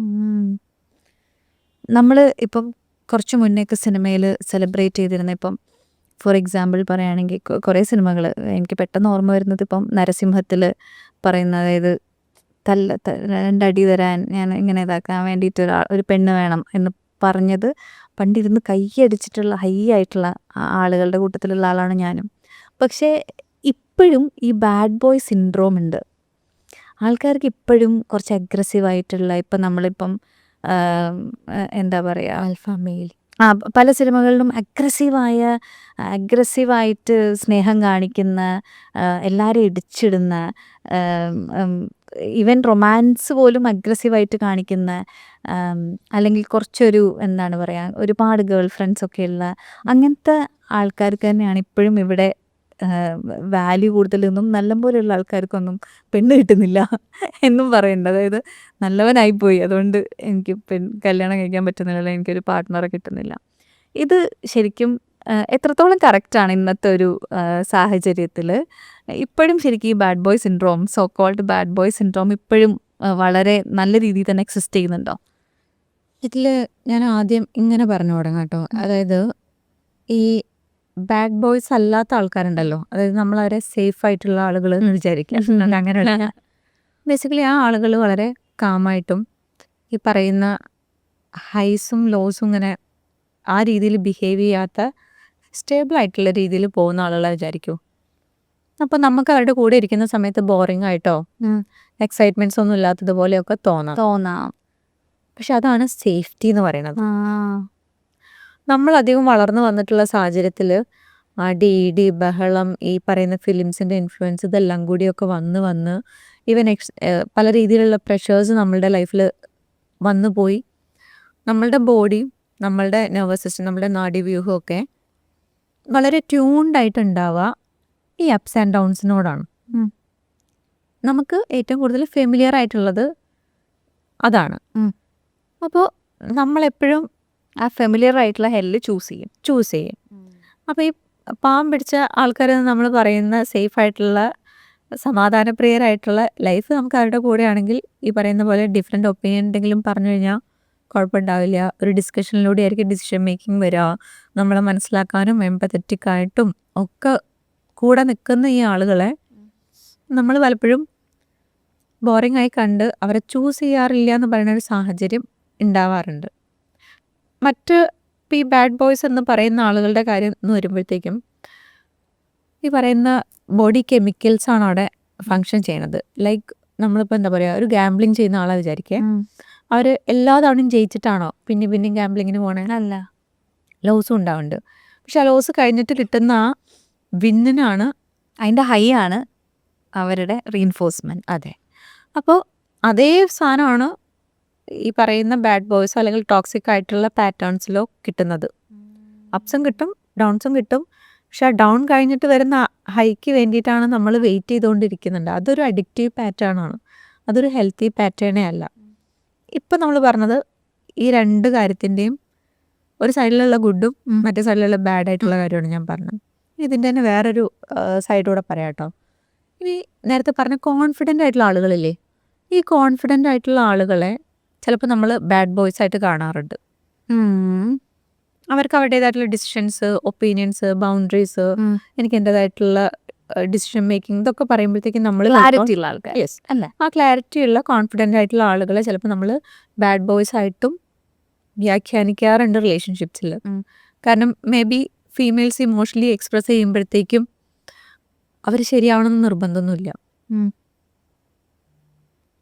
നേരത്തെ പറഞ്ഞ പല ഇമോഷണലി നമുക്കുള്ള നീഡ്സും നമ്മുടെ ഉള്ളിൽ കിടന്ന് പ്രശ്നമാക്കുന്നത് കാരണം നമ്മൾ ഇമോഷണൽ ആവുന്നതായിരിക്കാം. ആൻഡ് മെൻ റൈറ്റ് ആവാം. ഓക്കെ അപ്പം നമ്മൾ അവരെ ബാഡ് ബോയ്സ് എന്ന് പറയാൻ പാടില്ല. ആൻഡ് സെയിം ടൈം ഈ പാവം പിടിച്ച ആൾക്കാരുടെ കാര്യം നമ്മൾ പറയുമ്പോൾ അതിനകത്ത് വരുന്ന വേറൊരു കാറ്റഗറി ഉണ്ട്. ഒരു കാര്യത്തിനും ഒരു ഒപ്പീനിയൻ ഇല്ലാതെ എന്താണെങ്കിലും നിൻ്റെ ഇഷ്ടം എന്ന് പറയുന്നത് പോലെ, അല്ലെങ്കിൽ നമ്മളെ ഡിപ്പെൻഡ് ചെയ്തിട്ട് ഡിസിഷൻ മേക്കിംഗ് എടുക്കുന്ന ആളുകൾ, ലൈഫിൽ എന്ത് ക്രൈസിസ് വന്നാലും നമ്മൾ വേണം അവിടെ കയറി സോൾവ് ചെയ്യാൻ. ബേസിക്കലി അവിടെ ഒരു പാർട്ട്ണർഷിപ്പ് ഇല്ല, നമുക്കൊരു കൈസഹായത്തിന് ആളെ കിട്ടിയതുപോലെ ഇരിക്കും. അപ്പം bad boys, good boys, confident ആയിട്ടുള്ള ആളുകൾ, ഒരു ഒപ്പീനിയനും ഇല്ലാത്ത ആളുകൾ, ഇങ്ങനെയൊക്കെയുള്ള പല കാറ്റഗറി ഉണ്ട്. ഇത് ആണുങ്ങളിലും മാത്രമല്ല പെൺകുട്ടികളിലും ഇത് ഇതേപോലെ ഉണ്ട്. ഓക്കെ. ഞാൻ ഇത് പറയുന്നതിൻ്റെ കൂട്ടത്തിൽ പറയാം, ഇപ്പം ഈ വയലൻ്റ് ആയിട്ട് ബിഹേവ് ചെയ്യുന്ന പെൺകുട്ടികളുണ്ട്, നന്നായിട്ട് പെരുമാറുന്ന പെൺകുട്ടികളുണ്ട്. തിരിച്ചു കാണിച്ചു കഴിഞ്ഞാൽ പ്രശ്നമാവുമെന്ന് പേടിച്ചിട്ട് ബോയ്സ് ഇപ്പോഴും അവർക്ക് ആ ഒരു ബുദ്ധിമുട്ട് സോഷ്യലി ഉണ്ടല്ലോ. അതെ അതെ. കുട്ടികൾക്ക് കുറച്ചും കൂടി ആ ഒരു ഇമോഷണൽ ഇത് കാരണം അവർ ചെയ്ത് ഹോർമോൺസ് ഒക്കെ കാരണം ആ, കുറച്ച് അവർക്ക് അവർക്ക് പ്രശ്നങ്ങൾ ഉണ്ട് എന്നുള്ള അണ്ടർസ്റ്റാൻഡിങ്ങിന്റെ പുറത്ത് മാത്രം പോകുന്നതുണ്ട് എന്നല്ലേ? ഉണ്ട്. പക്ഷെ ഈ ഒരു കാര്യം പറയണോണ്ട് തന്നെ പറയട്ടെ, അങ്ങനെയുള്ള ഇമോഷണൽ ടേർമോയിലും അങ്ങനെയൊക്കെ പെരുമാറുന്ന കുട്ടികൾക്ക് അതിനുള്ള മെഡിക്കേഷൻസ് ഒക്കെ ഇന്ന് അവൈലബിൾ ആണ്. അതൊന്നും ചൂസ് ചെയ്യാതെ ഓപ്പോസിറ്റുള്ള ആളെ ഇങ്ങനെ ടോർച്ചർ ചെയ്യുന്നത് അങ്ങനെയുള്ള പെൺകുട്ടികളുണ്ട്. സോ ബാഡ് ബോയ്സ് മാത്രമല്ല ബാഡ് ഗേൾസും ഗേൾസും ഉണ്ട്. ഉണ്ട്. ആണുങ്ങൾക്ക് അങ്ങനത്തെ ഗേൾസിനോടാണ് പക്ഷെ ഐ ഹാവ് ഓൾവേസ് അല്ല, ഫൗണ്ട് അല്ല. അല്ലേ, അതാണ് ഇതിലെ കാര്യം. എനിക്ക് തോന്നുന്നു പെണ്ണുങ്ങൾക്ക് അവരത് ടോളറേറ്റ് ചെയ്യില്ല. ഇല്ല, പെണ്ണുങ്ങൾക്ക് ഇപ്പോഴും ഇന്ന വേ കുറച്ചൊരു ഡോമിനേറ്റ് ചെയ്യുന്ന, വൾണറബിൾ ആവുന്നതിനെക്കാട്ടിലും ഡോമിനേറ്റ് ചെയ്യുന്ന, എനിക്കൊരു ഷോൾഡർ എല്ലാ സ്ഥലത്തും ഇങ്ങനെ നല്ല ഉറച്ചു അങ്ങനെയുണ്ട്. പക്ഷേ ആണുങ്ങൾ പണ്ട് തൊട്ടേ ചൂസ് ചെയ്യുന്നത്, പ്രേമിക്കാൻ ചൂസ് ചെയ്യുന്നത് ഈവൻ കുറച്ചൊരു ഡ്രമാറ്റിക്, സോ കോൾ ഡ്രമാറ്റിക് ആൾക്കാരെ ആണെങ്കിലും കല്യാണം കഴിക്കുമ്പോൾ I always felt they want their mother. Comfort. They want very comfortable, very calm, എല്ലാം എല്ലാം സഹിക്കുന്ന, എല്ലാം ഹാൻഡിൽ ചെയ്യുന്ന ആൾക്കാരാണ്. അതുകൊണ്ടാണ് എനിക്ക് തോന്നുന്നത് ഇപ്പം പെണ്ണുങ്ങളാണ് ഇങ്ങനത്തെ പ്രശ്നത്തിൽ കൂടുതൽ പെടുകയെന്ന്. ആസ് ഇൻ എന്താ പറയുക, ഇപ്പം ഈ പറഞ്ഞല്ലേ, നമ്മൾ വളരെ ബോൾഡായിട്ടും ഡ്രമാറ്റിക് എന്നുള്ള ഞാൻ യൂസ് ചെയ്യുന്നില്ല, പക്ഷെ ഭയങ്കര ബോൾഡായിട്ടുള്ള പെൺകുട്ടികളുടെ അടുത്തൊക്കെ ഭയങ്കര അട്രാക്ഷനൊക്കെ തോന്നാം ആൺപിള്ളേർക്ക്. എന്നിട്ട് റിലേഷനിലൊക്കെ ആയിക്കഴിഞ്ഞ് കുറച്ച് കഴിയുമ്പോഴത്തേക്കും പതിയെ ഈ ബോൾഡായിട്ടുള്ള ആളെങ്ങനെ ട്യൂൺ ചെയ്ത് അവസാനം അവർ ഈ പറയുന്ന കംഫർട്ട് തരുന്ന നമ്മൾ ഗ്രൂമിംഗ് എന്നൊക്കെ പറയുന്ന ആളായിട്ട് മാറാറുണ്ട്. അങ്ങനെ ആവുകയാണെങ്കിൽ മാരേജും പരിപാടികളൊക്കെ ഓക്കെ ആവും. അല്ലാന്നുണ്ടെങ്കിൽ നേരത്തെ പറഞ്ഞ വിട്ടിട്ട് പോകുന്ന സാഹചര്യങ്ങളിലേക്കൊക്കെ പോവാറുണ്ട്. അപ്പോൾ മെന്നിലും വിമനിലും ഒക്കെ പല ട്രേറ്റ്സ് ഉള്ള ആളുകൾ ഉണ്ട്. നമുക്ക് ടൈപ്പ് കാസ്റ്റ് ചെയ്യാനോ ജനറലൈസ് ചെയ്യാനോ ഒന്നും പറ്റണില്ല. പക്ഷെ നമ്മൾ കെയർഫുള്ളായിട്ട് ടൈം എടുത്ത് മനസ്സിലാക്കി നമുക്ക് ഉറപ്പുണ്ടെന്ന് തോന്നുവാണെങ്കിൽ മാത്രം അടുത്ത സ്റ്റേജിലേക്കും അടുത്ത സ്റ്റെപ്പിലേക്കും പോയാൽ മതി റിലേഷൻഷിപ്പിൽ എന്നുള്ളത് മാത്രമേ നമുക്ക് ചെയ്യാൻ പറ്റുള്ളൂ.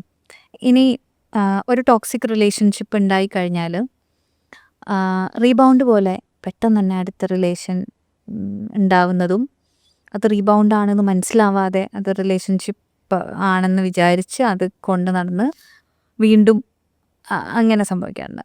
ശരിക്കും എങ്ങനെയാണ് ഒരു ടോക്സിക് റിലേഷൻഷിപ്പ് കഴിഞ്ഞിട്ട് നമ്മൾ ഹീൽ ചെയ്യേണ്ട പ്രോസസ്സ് എന്താണ്? നമ്മൾ ഹീൽഡ് ആണ്, നമുക്ക് അടുത്തൊരു റിലേഷൻഷിപ്പ് വേണമെങ്കിൽ സ്റ്റാർട്ട് ചെയ്യുന്നതിനെക്കുറിച്ച് ചിന്തിക്കാം എന്ന് വിചാരിക്കേണ്ടതൊക്കെ എത്ര ടൈം എടുക്കും usually? I know that it depends on person to person and how toxic the relationship was, but still ഞാൻ പറയണേ, എന്താണ് ഒരു sign that now you are okay എന്നുള്ളതിന്?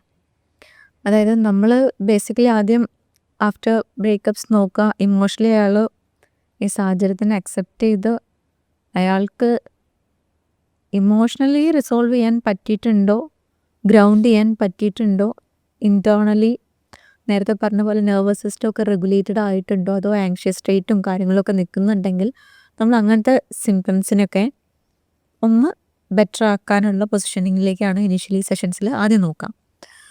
അത് കഴിഞ്ഞിട്ടാണ് നമ്മൾ നോക്കുക എന്ത് ടൈപ്പ് പാർട്ട്ണറായിരുന്നു, എന്ത് പാറ്റേൺ ആയിരുന്നു അതിനകത്ത് ഉണ്ടായിരുന്നത്, ഇതിന് മുന്നേ ഉള്ള റിലേഷൻ ഉണ്ടായിരുന്നെങ്കിൽ അതിനകത്ത് എന്ത് പാറ്റേൺ ആയിരുന്നു, ആൻഡ് വൈ ഇങ്ങനത്തെ ടൈപ്പ് ഓഫ് പാർട്ട്നേഴ്സ്. നമ്മുടെ നേരത്തെ പറഞ്ഞ നമുക്ക് എന്തോ നീഡ് സാറ്റിസ്ഫൈ ചെയ്യിക്കാൻ വേണ്ടിയിട്ട് നമ്മൾ ഓപ്റ്റ് ചെയ്തുകൊണ്ടിരുന്ന പാർട്ട്ണർ ആയിരുന്നെങ്കിൽ ആ നീഡ് എന്താണ്, അതെവിടെ നിന്ന് വന്നു, അത് ലൈഫിൽ വേറെ എവിടെയൊക്കെ റിപ്പീറ്റ് ചെയ്യുന്നുണ്ട്, ആൻഡ് ആക്ച്വലി ഒരു പാർട്ട്ണറിൽ എന്ത് ക്വാളിറ്റീസാണ് നമ്മൾ നോക്കുന്നത്, എന്തൊക്കെ നമുക്ക് ടോളറേറ്റ് ചെയ്യാൻ പറ്റും, അഡ്ജസ്റ്റ് ചെയ്യാൻ പറ്റും, ഹാൻഡിൽ ചെയ്യാൻ പറ്റും. ചില കാര്യങ്ങൾ നോൺ നെഗോഷ്യബിൾ ആയിരിക്കും, അതെന്തൊക്കെയാണ്, നമ്മൾ റിലേഷനിൽ നമ്മൾ അങ്ങോട്ട് നിൽക്കുന്നത് എങ്ങനെയാണ്, ഇങ്ങനെയുള്ള എല്ലാ പാറ്റേൺസിനെയും നമ്മൾ ഐഡൻറ്റിഫൈ ചെയ്ത് മനസ്സിലാക്കിയ ശേഷം നമ്മൾ പെട്ടെന്നൊരു വാക്യൂം ഫില്ല് ചെയ്യാനായിട്ട് ഒരാളെ പിക്ക് ചെയ്യലല്ലോ, അല്ലെങ്കിൽ നമ്മളുടെ ഇമ്മീഡിയറ്റ് സർക്കിളിലുള്ള ഒരാളെ നമ്മൾ ആ സ്പേസിലേക്ക് ഫില്ല് ചെയ്യാൻ വേണ്ടിയിട്ട് ഓപ്റ്റ് ചെയ്യലല്ലോ, അല്ലെങ്കിൽ ആ പാർട്ട്ണറെ ഓപ്റ്റ് ചെയ്യാനായിട്ട് നമ്മൾ ലൈഫിൽ നടക്കുകയല്ലല്ലോ എന്നുള്ളതൊക്കെ നമ്മളൊന്ന് ശ്രദ്ധിക്കാൻ എന്തായാലും പറയാറുണ്ട്. ദെൻ അത് സംഭവിക്കുക എന്നുള്ളതാണ്. അല്ലാതെ നമ്മൾ ഓക്കെ ഇനി റെഡിയായി നാളെ തൊട്ട് നമുക്ക് പാർട്ട്ണറെ നോക്കാം എന്ന് പറഞ്ഞ് ചെയ്യുന്നൊരു കാര്യമായിട്ട് പാർട്ട്ണറിനെ ചൂസ് ചെയ്യുന്നതിനെ കാണരുത്. നാളെ തൊട്ട് നോക്കാം എന്ന് വിചാരിച്ചു കഴിഞ്ഞാൽ കിട്ടുന്നത് വെച്ചിട്ട് നമ്മൾ സമാധാനിക്കേണ്ടി വരും. സമാധാനിക്കുക എന്നുള്ള പാറ്റേണിലോ കാര്യങ്ങളും ഓപ്റ്റ് ചെയ്യാം, അല്ലെങ്കിൽ ആദ്യം കാണുന്ന ആളെ കുറച്ച് നാൾ ട്രൈ ചെയ്ത് നോക്കാം, ഇങ്ങനെയൊക്കെ ഉള്ള സംഭവങ്ങൾ വരാം.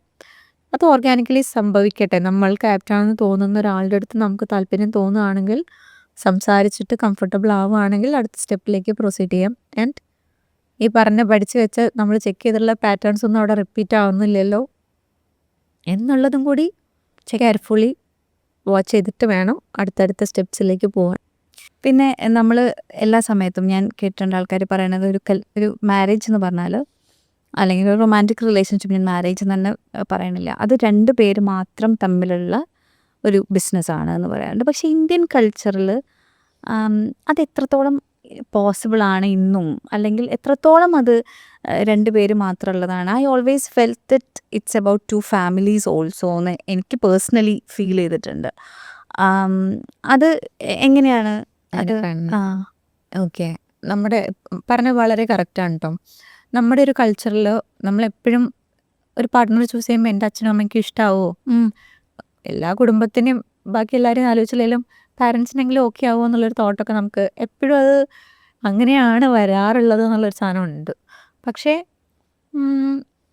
പാർട്ട്നേഴ്സിനെ ചൂസ് ചെയ്യുന്ന സമയത്ത് ഈ ഫാമിലീസിനെ നമുക്ക് സെപ്പറേറ്റ് ആയിട്ട് കാണാനും പറ്റില്ല. പലപ്പോഴും നമ്മളുടെ ഒരു ഇമോഷണൽ സപ്പോർട്ടും നമ്മൾക്ക് കുറേ പല രീതിയിലുള്ള, നെഗറ്റീവായിട്ട് ഞാൻ പറയല്ല, പക്ഷെ പല രീതിയിലുള്ള ഡിപ്പെൻഡൻസി പാരൻസുമായിട്ടോ അല്ലെങ്കിൽ നമ്മുടെ ക്ലോസ് റിലേഷൻഷിപ്സുമായിട്ടൊക്കെ ഉണ്ടാവാറുണ്ട് ഫാമിലിക്കകത്ത്.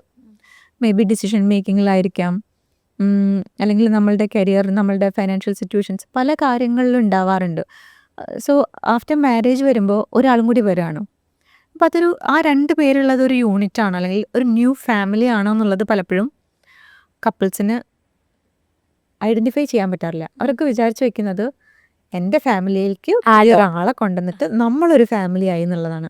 അതല്ല, ഒരു ഫാമിലി ഉണ്ട്, ഞാനും എൻ്റെ പാർട്ട്ണറും പുതിയ ഫാമിലി തുടങ്ങുന്നുണ്ട്. പക്ഷേ ഇതെന്ന് പറയുമ്പോഴത്തേക്കും ഫുള്ളി സെപ്പറേറ്റ് ആയിട്ട് അവരുമായിട്ട് യാതൊരു ബന്ധമില്ലാതെ ഞങ്ങളൊരു യൂണിറ്റ് പറഞ്ഞ് എല്ലാവരുടെ അടുത്തുനിന്ന് ഐസൊലേറ്റ് ചെയ്ത് ഹൈജാക്ക് ചെയ്ത് കൊണ്ടുപോകുന്ന പരിപാടിയൊന്നും അല്ല. പക്ഷേ ഇവർക്ക് ഇവരുടേതായിട്ടുള്ള റൂൾസ് വേണം, ബൗണ്ടറീസ് വേണം, ഇവരുടേതായിട്ടുള്ള പ്ലാൻസ് വേണം. അത് ഇവരുടെ 2 ആളുടെ ഇഷ്ടത്തിന് പ്രയോറിറ്റൈസ് ചെയ്തിട്ടുള്ളതാവണം. അതല്ലാതെ ഈ പറഞ്ഞ പോലെ ഇങ്ങോട്ടേക്ക് ഒരാളെ കൊണ്ടുവന്നിട്ട് ഇവിടുത്തെ എല്ലാ റൂൾസിലേക്കും അയാൾ ഫിറ്റ് ഇൻ ചെയ്യുന്നത് പോലെ ആവണം എന്നുള്ളൊരു പ്രഷർ വരുമ്പോൾ ഇന്നത്തെ കാലത്ത് അത് കുറച്ച് ആളുകൾ ക്വസ്റ്റ്യൻ ചെയ്യുന്ന ഒരു സാധ്യത അതിനകത്ത് ഉണ്ട്. എസ്പെഷ്യലി എന്താണെന്ന് വെച്ചാൽ ഈ ബൗണ്ടറീസ് എന്ന് ഞാൻ പറഞ്ഞില്ലേ, ചില അതിർവരമ്പുകൾ നമ്മൾ സൃഷ്ടിക്കേണ്ടതായിട്ടുണ്ട്. അതായത് എസ്പെഷ്യലി ഡിസിഷൻ മേക്കിങ്ങിൽ, ഇപ്പോൾ എവിടെ പോകുന്നു, എപ്പോൾ പോകുന്നു, ഇങ്ങനെയൊക്കെയുള്ള ചെറിയ ചെറിയ കാര്യങ്ങളായിരിക്കും. അല്ലെങ്കിൽ ഡ്രസ്സിങ്, അല്ലെങ്കിൽ ഫൈനാൻഷ്യൽ പ്ലാനിങ്, ഇതിലൊക്കെ ഇവർക്ക് 2 പേർക്കും സ്വന്തമായിട്ടുള്ളൊരു ഡിസിഷൻ ഉണ്ടാവാം. എന്നിട്ട് നമുക്ക് ഒപ്പീനിയൻ ചോദിക്കാം വീട്ടിലൊക്കെ. പക്ഷേ ആ ഡിസിഷൻ നമുക്ക് വേണ്ടിയിട്ട് അവരെടുത്ത് തരുന്നത് പോലെ ആവാൻ പാടില്ല, അല്ലേ? നമ്മൾക്ക് ഫാമിലിയും നമ്മുടെ പാരൻസും ഒക്കെ കൂടെയുള്ളത് നല്ലതാണ്. നമുക്ക് അവരുടെ ആ ലൈഫ് എക്സ്പീരിയൻസും അതിൽ നിന്ന് എന്തെങ്കിലും നല്ല കാര്യങ്ങളൊക്കെ പഠിക്കാനുണ്ടെങ്കിൽ നമുക്കത് പിക്ക് ചെയ്യാം, ഒപ്പീനിയൻ ചോദിക്കാം. ഈവൻ കുട്ടികളൊക്കെ ഉണ്ടാകുന്ന സമയത്ത് ഗ്രാൻഡ് പാരൻസൊക്കെ കൂടെ ഉണ്ടെന്ന് പറയുന്നത് കുട്ടികൾക്ക് എപ്പോഴും ഇമോഷണലി അവൈലബിൾ ആയിട്ടുള്ള ആളുകൾ ചുറ്റും ഉണ്ടാവുക പറയുന്ന കുട്ടിയുടെയൊക്കെ ഗ്രോത്തിന് ഭയങ്കര ഹെൽപ്പ് ചെയ്യും, അല്ലേ? ഇപ്പോൾ നല്ല യൂണിറ്റിൽ നിൽക്കുന്ന ഒരു ഫാമിലി ആണെന്നുണ്ടെങ്കിൽ ഇപ്പോൾ നമുക്ക് ട്രാവൽ നീഡ്സോ വേറെ എന്തെങ്കിലും കൺസേൺസോ ഹെൽത്ത് കൺസേണോ ഒക്കെ വന്നു കഴിഞ്ഞാൽ കൂടെ ആളുണ്ട് എന്ന് പറയുന്നത് നമുക്ക് എല്ലാവർക്കും ഇഷ്ടപ്പെടുന്ന കാര്യമാണ്. പക്ഷെ എല്ലാ വീടുകളിലും ആ ഡൈനാമിക്സ് അല്ല. സോ അതുകൊണ്ട് ഭയങ്കരമായിട്ട് ഗ്ലോറിഫൈ ചെയ്യാൻ നമ്മൾ ട്രൈ ചെയ്യരുത്. അതായത് ആ ഫാമിലിയായിട്ട് വളരെ സിങ്ക് ഇൻ ചെയ്ത് നിന്നാൽ മാത്രമേ ആ ലൈഫിലേക്ക് കടന്നു വരുന്ന ആളുകൾ നല്ലതാവുള്ളൂ എന്നുള്ളത്. പലപ്പോഴും അത് ആ വരുന്ന ആളുടെ പ്രശ്നം കൊണ്ടാണ് ഈ കുടുംബം പിരിഞ്ഞത് എന്നുള്ള രൂപത്തിലുള്ള അതെ സാധനം അത് വളരെ കോമൺ ആയിട്ട് വരാറുള്ളൊരു അതെ കംപ്ലൈൻ്റ് ആണ്. ആൻഡ് പലപ്പോഴും ഞാനിപ്പോൾ ഇങ്ങനെ പറഞ്ഞു കഴിഞ്ഞാൽ അത് എങ്ങനെ ഫീൽ ചെയ്യുന്നതെന്ന് എനിക്കറിയില്ല. പക്ഷേ പലപ്പോഴും ആണുങ്ങൾക്ക് അറിയില്ല എങ്ങനെയാണ് ഒരു സ്റ്റാൻഡ് എടുക്കേണ്ടതെന്നുള്ളത്. കാരണം അവരുടെ അത്രയും കാലത്തെ ഇമോഷണൽ നീഡ്സും എല്ലാ ഡിസിഷൻ മേക്കിങ്ങിലും ഇൻഫ്ലുവൻസ് ചെയ്തിട്ടുള്ള അമ്മയോ മോസ്റ്റ്ലി ആൺകുട്ടികളുടെ കാര്യത്തിൽ അമ്മമാരാണ്. അല്ലാന്നുണ്ടെങ്കിൽ ആ ഫാമിലിനെ മൊത്തത്തിൽ കൺട്രോൾ ചെയ്യുന്നത് അച്ഛനാണെങ്കിൽ അച്ഛനായിരിക്കാം. അപ്പോൾ ഈ ആളുകളുടെ ഡിസിഷന് പാർട്ട്ണറെക്കാൾ പ്രയോറിറ്റി കൊടുത്തു പോകുമ്പോൾ അമ്മയാണ് ഞങ്ങൾക്ക് വേണ്ടിയിട്ടുള്ള ഡിസിഷൻ എടുക്കുന്നത് അല്ലെങ്കിൽ അച്ഛനാണ് ഞങ്ങൾക്ക് വേണ്ടിയിട്ടുള്ള ഡിസിഷൻസ് എടുക്കുന്നതെന്ന് പറയുമ്പോൾ അതെല്ലാ പാർട്ട്നേഴ്സിനും ഓക്കെ ആവണമെന്നില്ല. കാരണം അവരുടെ ഫാമിലിയിൽ അങ്ങനെ ആവണമെന്നില്ല. അവർക്ക് ഇൻഡിപെൻഡൻസ് ഉണ്ടാവാം, ഇൻഡിപെൻഡൻറ്റ് ഡിസിഷൻ മേക്കിംഗ് ഉണ്ടാവാം, ഡിസഗ്രിമെൻറ്റ്സ് ഉണ്ടാവാം. ബട്ട് ആ ഡിഫറെൻ്റ് ഒപ്പീനിയനെ റെസ്പെക്റ്റ് ചെയ്യുന്ന പാരൻസ് ആവാം. അപ്പോൾ ഇതൊക്കെ ഒരു മോശം ക്യാരക്ടറാണെന്നൊന്നും നമുക്ക് പറയാൻ പറ്റില്ല. അപ്പോൾ ഫാമിലി ഉള്ളത് നല്ലതാണ്. പക്ഷേ എവിടെ ഇൻവോൾവ് ആവണം, എവിടെ സ്പേസ് കൊടുക്കണം, എത്രത്തോളം അവരുടെ സ്പേസിലേക്ക് നമുക്ക് ഇൻട്രൂഡ് ചെയ്യാം, ഇതൊക്കെ ഒന്ന് നോക്കിയിരുന്നാൽ ഫാമിലി ഉള്ളത് നല്ലതാണ്. അല്ലെങ്കിൽ നിങ്ങൾക്ക് നിങ്ങളുടെ യൂണിറ്റ് ഹസ്ബൻഡ് ആൻഡ് വൈഫ് എന്ന് പറയുന്ന ഒരു ഫാമിലി ആണെന്നുള്ള ബോധ്യം ബോത്ത് ഹസ്ബൻഡ് ആൻഡ് വൈഫിന് വേണം. ചിലപ്പോൾ ഇത് പറയുന്ന കൂട്ടത്തിൽ പറയാട്ടോ, ഈ പാരൻസിനെയും പാർട്ട്ണറിനെയും അങ്ങോട്ട് സിങ്ക് ആക്കാൻ വേണ്ടിയിട്ട് ഇവരിടുന്ന ഒരു ഇഷ്ടപ്പെടും ചില ആൾക്കാരല്ലേ, ഒരു അത് എന്താ പറയുക, അവരെ മാത്രം വീട്ടിലാക്കിയിട്ട് പോവുക, ഇവരെങ്ങോട്ടേലും മാറി നിൽക്കുക, അല്ലെങ്കിൽ രണ്ട് കൂട്ടരെടുത്തും മിണ്ടാതിരിക്കുക, നിങ്ങളായിട്ട് എന്തെങ്കിലും പറഞ്ഞ് തീർക്കുന്നിട്ടേ ഞാൻ അതിൽ ഇൻവോൾവ് ആവുള്ളൂ എന്ന് പറയുക. ഇങ്ങനെ അതായത് ചിലപ്പം സെപ്പറേറ്റ് വേറെ വേറെ വീടുകളിൽ നിന്ന് കഴിഞ്ഞാലോ ഒക്കെ ശരിയാവുന്ന കാര്യങ്ങളൊക്കെ ഉണ്ടാവുള്ളൂ. പക്ഷെ അത് പറ്റില്ല, എല്ലാവരും ഒരു വീട്ടിൽ തന്നെ ജീവിച്ചേ പറ്റുള്ളൂ എന്ന് പറഞ്ഞ് ഭയങ്കരമായിട്ട് ഫോഴ്സ് ചെയ്ത് ചിലയിടത്ത് വിട്ട് നിൽക്കുന്നതായിരിക്കും നല്ലത്. ഒക്കേഷണലി കാണുമ്പോൾ നമുക്ക് ഈ പറയുന്ന പ്രൈവസി പ്രശ്നമോ ബൗണ്ടറി പ്രശ്നമോ ഒന്നും ഉണ്ടാവില്ല. ഒരു ഫോർമലി നമുക്ക് വേറെ ഇഷ്ടക്കേടുകൾ വരാനുള്ള ചാൻസസ് കുറവല്ലേ. അതെ അതെ അതെ അത് വരാതെ നോക്കുകയാണ് നമ്മൾ ചെയ്യേണ്ടത്. അല്ലാതെ ഒരേ സ്പേസിലിട്ടിട്ട് ഇവർ തമ്മിൽ അടിച്ചാണെങ്കിലും എങ്ങനെയാണെങ്കിലും ഒന്നാവട്ടെ എന്നിട്ട് നമുക്കൊരു ഫാമിലി ആയിട്ട് പോകാമെന്ന് പറയുമ്പോഴത്തേക്കും നിങ്ങളുടെ പാർട്ട്ണർ നിങ്ങളുടെ അടുത്ത് നിന്ന് ഡിറ്റാച്ച്ഡ് ആവും. കാരണം അവർക്കൊരു സേഫ്റ്റിയും ഈ പ്രൊവൈഡ് ചെയ്യാന്ന് പറയണതിൽ സേഫ്റ്റി, ഇമോഷണൽ സെക്യൂരിറ്റി ഇതൊന്നും പ്രൊവൈഡ് ചെയ്യണില്ല. അവരെ വൾണറബിൾ ആയിട്ട് അവിടെ ഇട്ട് കൊടുത്തിട്ട് നിങ്ങൾ പോകുമ്പോൾ ഒരു നെഗറ്റീവ് പേഴ്സണായിട്ടേ അവർക്ക് നിങ്ങൾ അവരുടെ ലൈഫിൽ ഫീൽ ചെയ്യാൻ പറ്റുള്ളൂ. ഒരിക്കലും നിങ്ങൾ കല്യാണം കഴിച്ചു എന്നുള്ളതുകൊണ്ട് നിങ്ങളുടെ അടുത്ത് ഇഷ്ടമൊന്നും വരാൻ പോണില്ല. ഇത് എസ്പെഷ്യലി ഈവൻ മാരേജിൻ്റെ സമയത്തൊക്കെ പല ഡിസിഷൻ മേക്കിങ്ങിലൊക്കെ ഇങ്ങനെ ഒരുപാട് പാരൻസ് ഒക്കെ ഇൻവോൾവ് ആകുമ്പോൾ കല്യാണം തുടങ്ങുന്ന സമയത്ത് തന്നെ വളരെ പ്രയാസമായിട്ട് ജീവിതം സ്റ്റാർട്ട് ചെയ്യുന്ന പിന്നെ അവിടെ ഇങ്ങനെ നമ്മളിങ്ങനെ അങ്ങനെ അങ്ങനെ ചെറിയ ചെറിയ ചെറിയ ചെറിയ കാര്യങ്ങളായിട്ട് ഇങ്ങനെ വന്ന് ബുദ്ധിമുട്ടാവുന്ന ഒരുപാട് പേരെ കാണാറുണ്ട്. ഇപ്പം ഞാൻ ജസ്റ്റ് ഒരു എക്സാമ്പിൾ പറയാട്ടോ. ഇപ്പോൾ ഒരു കപ്പിൾ നോക്കിയാൽ ഒരാളുടെ പാരൻസ് വളരെ സപ്പോർട്ടീവും അണ്ടർസ്റ്റാൻഡിങ്ങും ഫ്ലെക്സിബിളും ഒക്കെ ആയിട്ടുള്ള ആൾക്കാരെ വിചാരിക്കും. ആൻഡ് മറ്റേ ആളുടെ ഫാമിലിയിൽ അങ്ങനെയല്ല വിചാരിക്കും. എല്ലാത്തിലും അഭിപ്രായം പറയുന്നു, എല്ലാത്തിലും ഡിസിഷൻ മേക്കിങ്ങിൽ ഇൻവോൾവ് ആവാൻ വരുന്നു. അതായത് ഇങ്ങനെ എങ്ങനെയാ പറയുക, ആവശ്യമില്ലാത്തടത്തൊക്കെ കയറി അഭിപ്രായം പറയുന്ന അല്ലെങ്കിൽ ഡിമാൻഡ്സ് വെക്കുന്ന ആളുകളെ വിചാരിക്കും. അപ്പോൾ ഇവിടെ നിങ്ങളുടെ ഇടയിൽ ഇവരെയൊക്കെ എത്രത്തോളം ഇൻവോൾവ് ചെയ്യിക്കണം വേണ്ട എന്നുള്ളൊരു ധാരണയായിട്ട് വേണം ഇവരൊക്കെ ഇൻക്ലൂഡ് ചെയ്തിട്ടുള്ള പരിപാടികളിലേക്ക് പോവാൻ. സത്യം പറഞ്ഞാൽ നിങ്ങളുടെ ഇടയിൽ ധാരണയില്ലാതെ എൻ്റെ പേരൻസ് ഫ്ലെക്സിബിൾ ആയതുകൊണ്ട് അവർ ഇരുന്നാലും കുഴപ്പമില്ല, നിങ്ങളുടെ വീട്ടുകാർ അങ്ങനെയൊന്നും അല്ലാത്തതുകൊണ്ടല്ലേ അവരെ നമ്മൾ കൂട്ടണ്ടെന്ന് പറയണത്. അങ്ങനെ വന്നു കഴിഞ്ഞാലും മറ്റേ ആൾക്ക് അറിയാം എൻ്റെ പേരൻസ് അത്ര സപ്പോർട്ടീവ് അല്ല, പ്രശ്നമാണ് എന്നുള്ളത്. എന്നാലത് അപ്പുറത്തുനിന്ന് കേൾക്കുമ്പോൾ മറ്റുള്ളവർക്ക് അത് എവിഡൻ്റ് ആവുമ്പോൾ അയാളെ അത് ഇമോഷണലി ഹേർട്ട് ചെയ്യും. സോ ഇതിനെ പറ്റിയൊക്കെ സംസാരിക്കുക, എന്നിട്ട് നിങ്ങളുടെ ഇടയിൽ ഡിസൈഡ് ചെയ്യും, എന്നിട്ടത് പ്ലാൻ ചെയ്ത് എക്സിക്യൂട്ട് ചെയ്യേ. അല്ലാതെ ഊഹിച്ചും അത് കുഴപ്പമുണ്ടാവില്ല, ഇതങ്ങനെ ആയിക്കോളും, അത് നമുക്ക് മാനേജ് ചെയ്യാൻ പറ്റും, ഇവരെ മാനേജ് ചെയ്യാൻ പറ്റുന്നതുകൊണ്ട് ഇവർ വന്നോട്ടെ, അവരെ മാനേജ് ചെയ്യാൻ പറ്റാത്തതുകൊണ്ട് അവർ വരണ്ട, ഇതൊക്കെ എങ്ങനെയാണ് ഫീൽ ആവുമെന്നുള്ളതൊന്നും പറയാൻ പറ്റില്ല. ഇനി എനിക്ക് പലപ്പോഴും തോന്നിയിട്ടുണ്ട്, നമ്മളെപ്പോഴും പറയും ഒരാളൊരു ഇവൻ ലൈക്ക് ഒരു കല്യാണത്തിലേക്ക് വന്നു കഴിഞ്ഞാൽ ഇവൻ ഇത് വർക്ക് ആവുന്നില്ല എന്ന് തോന്നിയാൽ പോലും അത് വിട്ടു പോവാത്തത് സൊസൈറ്റി അതിനെ എങ്ങനെ കാണും, ആൾക്കാർ അതിനെ എങ്ങനെ കാണും, അല്ലെങ്കിൽ നമുക്കിടയിൽ ഒരു കുട്ടിയുണ്ട്, ആ കുട്ടിയുടെ ഇതൊക്കെ. എനിക്കതിനേക്കാളും കൂടുതലായിട്ട് തോന്നിയിരിക്കുന്നത് the attachment we have with that person എന്നുള്ളതൊരു വലിയ റീസൺ ആയിട്ട് എനിക്ക് തോന്നിയിട്ടുണ്ട്. അതായത് നമ്മളൊരു ശീലമായി പോയിട്ടുണ്ടാവും ആ മനുഷ്യൻ.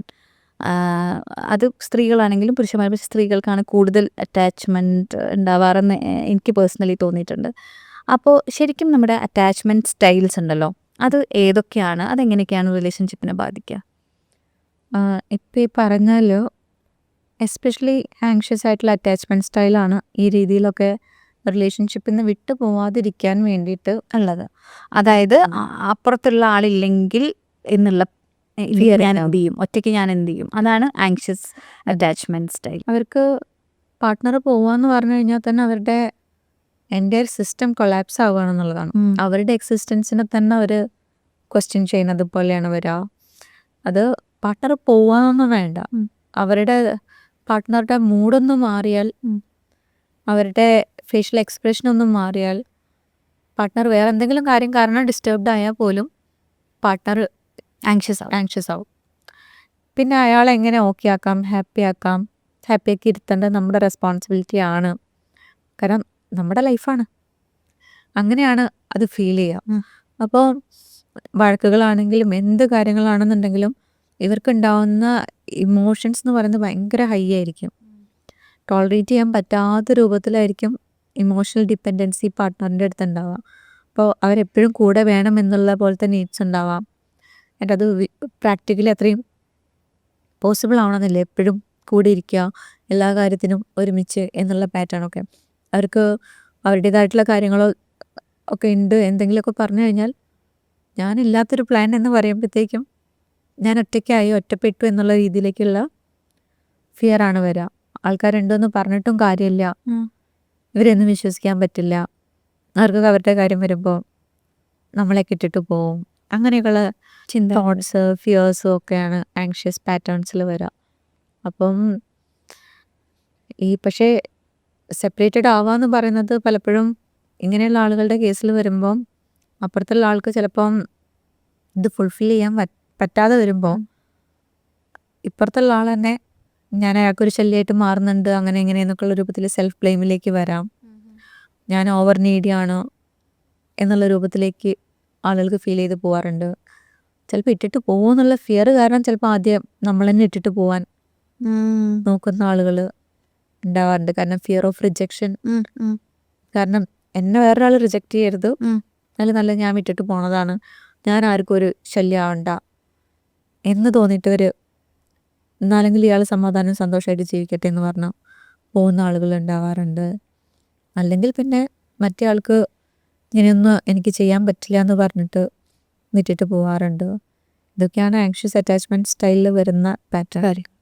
ഇനി അവോയ്ഡഡ് പാറ്റേണിനകത്ത് വരികയാണെന്നുണ്ടെങ്കിൽ അവർക്ക് കോൺഫ്ലിക്റ്റുകളുടെ കൂടെ ഇരിക്കാൻ അവർക്ക് ഭയങ്കര ബുദ്ധിമുട്ടാണ്. ആ സിറ്റുവേഷൻസ് ഒക്കെ അവോയ്ഡ് ചെയ്യാൻ. അപ്പോൾ അവർ അധികം സൈലൻ്റ് ആയിട്ടൊക്കെ പോകുമ്പോൾ മറ്റേ ആൾക്ക് തോന്നില്ലേ പ്രശ്നമൊന്നും സോൾവ് ചെയ്യണില്ല, എൻ്റെ നീഡ്സ് മനസ്സിലാക്കണില്ല, എപ്പോൾ വന്നാലും എസ്കേപ്പ് ചെയ്യാണ് അവർക്ക്, അല്ലെങ്കിൽ അവരെ ഇതൊന്നും ബാധിക്കുന്നില്ല, അതുകൊണ്ടാണ് അവരിതിലൊന്നും ഇൻവോൾവ് ആവാതെ പോകുന്നത്.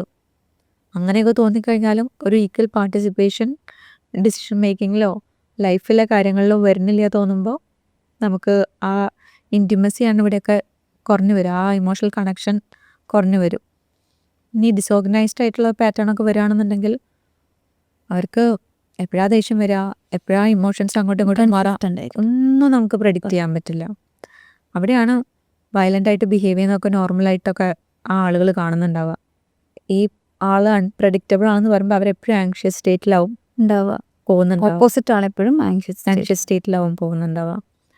അപ്പം ഡിസോർഗനൈസ്ഡ് ആയിട്ടുള്ള ആളുകളിൽ പലപ്പോഴും കൂടെയുള്ള പാർട്ട്ണറിന് ടോളറേറ്റ് ചെയ്യാൻ പറ്റാതെ അങ്ങ് അവസാനം നമ്മൾ വേണ്ടാന്ന് വെക്കുന്ന അവസ്ഥയിൽ വേണ്ടാന്ന് വെക്കുന്ന സാഹചര്യം വരും. അല്ലെങ്കിൽ ഡിസോർഗനൈസ്ഡ് ആയിട്ടുള്ള ആളുകൾക്ക് അവരുടെ ടാൻട്രത്തിൻ്റെ പുറത്ത് അബ്രപ്റ്റായിട്ട് റിലേഷൻസ് ബ്രേക്ക് ചെയ്യാനും ഗോസ്റ്റ് ചെയ്യാനും അങ്ങനെയൊക്കെയുള്ള ടെൻഡൻസീസ് ഉണ്ടാവും. കാരണം അവർ വളരെ ഇമ്പൾസീവായിട്ടായിരിക്കും ബിഹേവ് ചെയ്യുന്നുണ്ടാവുക. ഇതൊക്കെയാണ് കോമൺ ആയിട്ട് ഇങ്ങനത്തെ അറ്റാച്ച്മെൻറ്റ് പാറ്റേൺസൊക്കെ സെപ്പറേഷനിലേക്ക് ലീഡ് ചെയ്യിക്കുന്ന കാര്യങ്ങൾ. പക്ഷേ ഒരുപാട് കാര്യങ്ങൾ ഒരു സെപ്പറേഷൻ വരുന്ന സമയത്ത് ഇൻഫ്ലുവൻസ് ചെയ്യുന്നതാണ്. അത് പെട്ടെന്ന് ആർക്കും എടുക്കാൻ പറ്റുന്ന ഭയങ്കര ധൈര്യം ഉണ്ടെങ്കിൽ തന്നെ ആ ഡിസിഷൻ എടുക്കാം അങ്ങനെയായിട്ടുള്ള ഒരു ഡിസിഷൻ പലപ്പോഴും എടുക്കാൻ പറ്റാറുള്ളൂ. എസ്പെഷ്യലി ആഫ്റ്റർ ലീഗലി മാരീഡ് ആയിട്ടും കുട്ടികളൊക്കെ ഉണ്ടാകുമ്പോൾ ഒരുപാട് കാര്യങ്ങൾ ആലോചിക്കാനുണ്ട്. അതൊരു ഈസി പ്രോസസ്സേ അല്ല. ഓക്കെ. ഇനി ഇത് നമ്മുടെ ഈ ഒരു കാലഘട്ടം മോസ്റ്റ് ഇൻഫ്ലുവൻസ്ഡ് എറയാണ് എല്ലാ കാര്യത്തിലും. How A partner should be, how your home should be, നിങ്ങൾ കുട്ടികളെ എങ്ങനെ വളർത്തണം, നിങ്ങളെങ്ങനെയായിരിക്കണം, നിങ്ങളെങ്ങനെ പ്രൊജക്റ്റ് ചെയ്യണം, നിങ്ങളുടെ സെൽഫ് കെയർ നിങ്ങളെങ്ങനെ നോക്കണം, നിങ്ങളുടെ പാർട്ട്ണറുടെ അടുത്ത് എങ്ങനെ ബൗണ്ടറി വെക്കും, എല്ലാത്തിലും നമ്മൾ ഇൻഫ്ലുവൻസ്ഡ് ആണ്. അപ്പോൾ ഒരു മിമറ്റിക് തിയറി ശരിക്കും ഉള്ളൊരു കാലഘട്ടമാണെന്ന് എനിക്ക് തോന്നിയിട്ടുണ്ട്. അതായത് നിങ്ങളുടെ ലൈഫ് ഹാപ്പിയാണ് എന്ന് പറയണമെങ്കിൽ നിങ്ങൾക്കൊരു വീടുണ്ടാവണം, ഒരു പാർട്ട്ണർ ഉണ്ടാവണം, ഒരു പട്ടിക്കുട്ടി ഉണ്ടാവണം, ഒരു കാർ ഉണ്ടാവണം. അതായത് യു ആർ ദാറ്റ് ഇൻഫ്ലുവൻസ്ഡ്. അത് ശരിക്കും റിലേഷൻഷിപ്സിനെ എങ്ങനെയാണ് ബാധിക്കുന്നത്?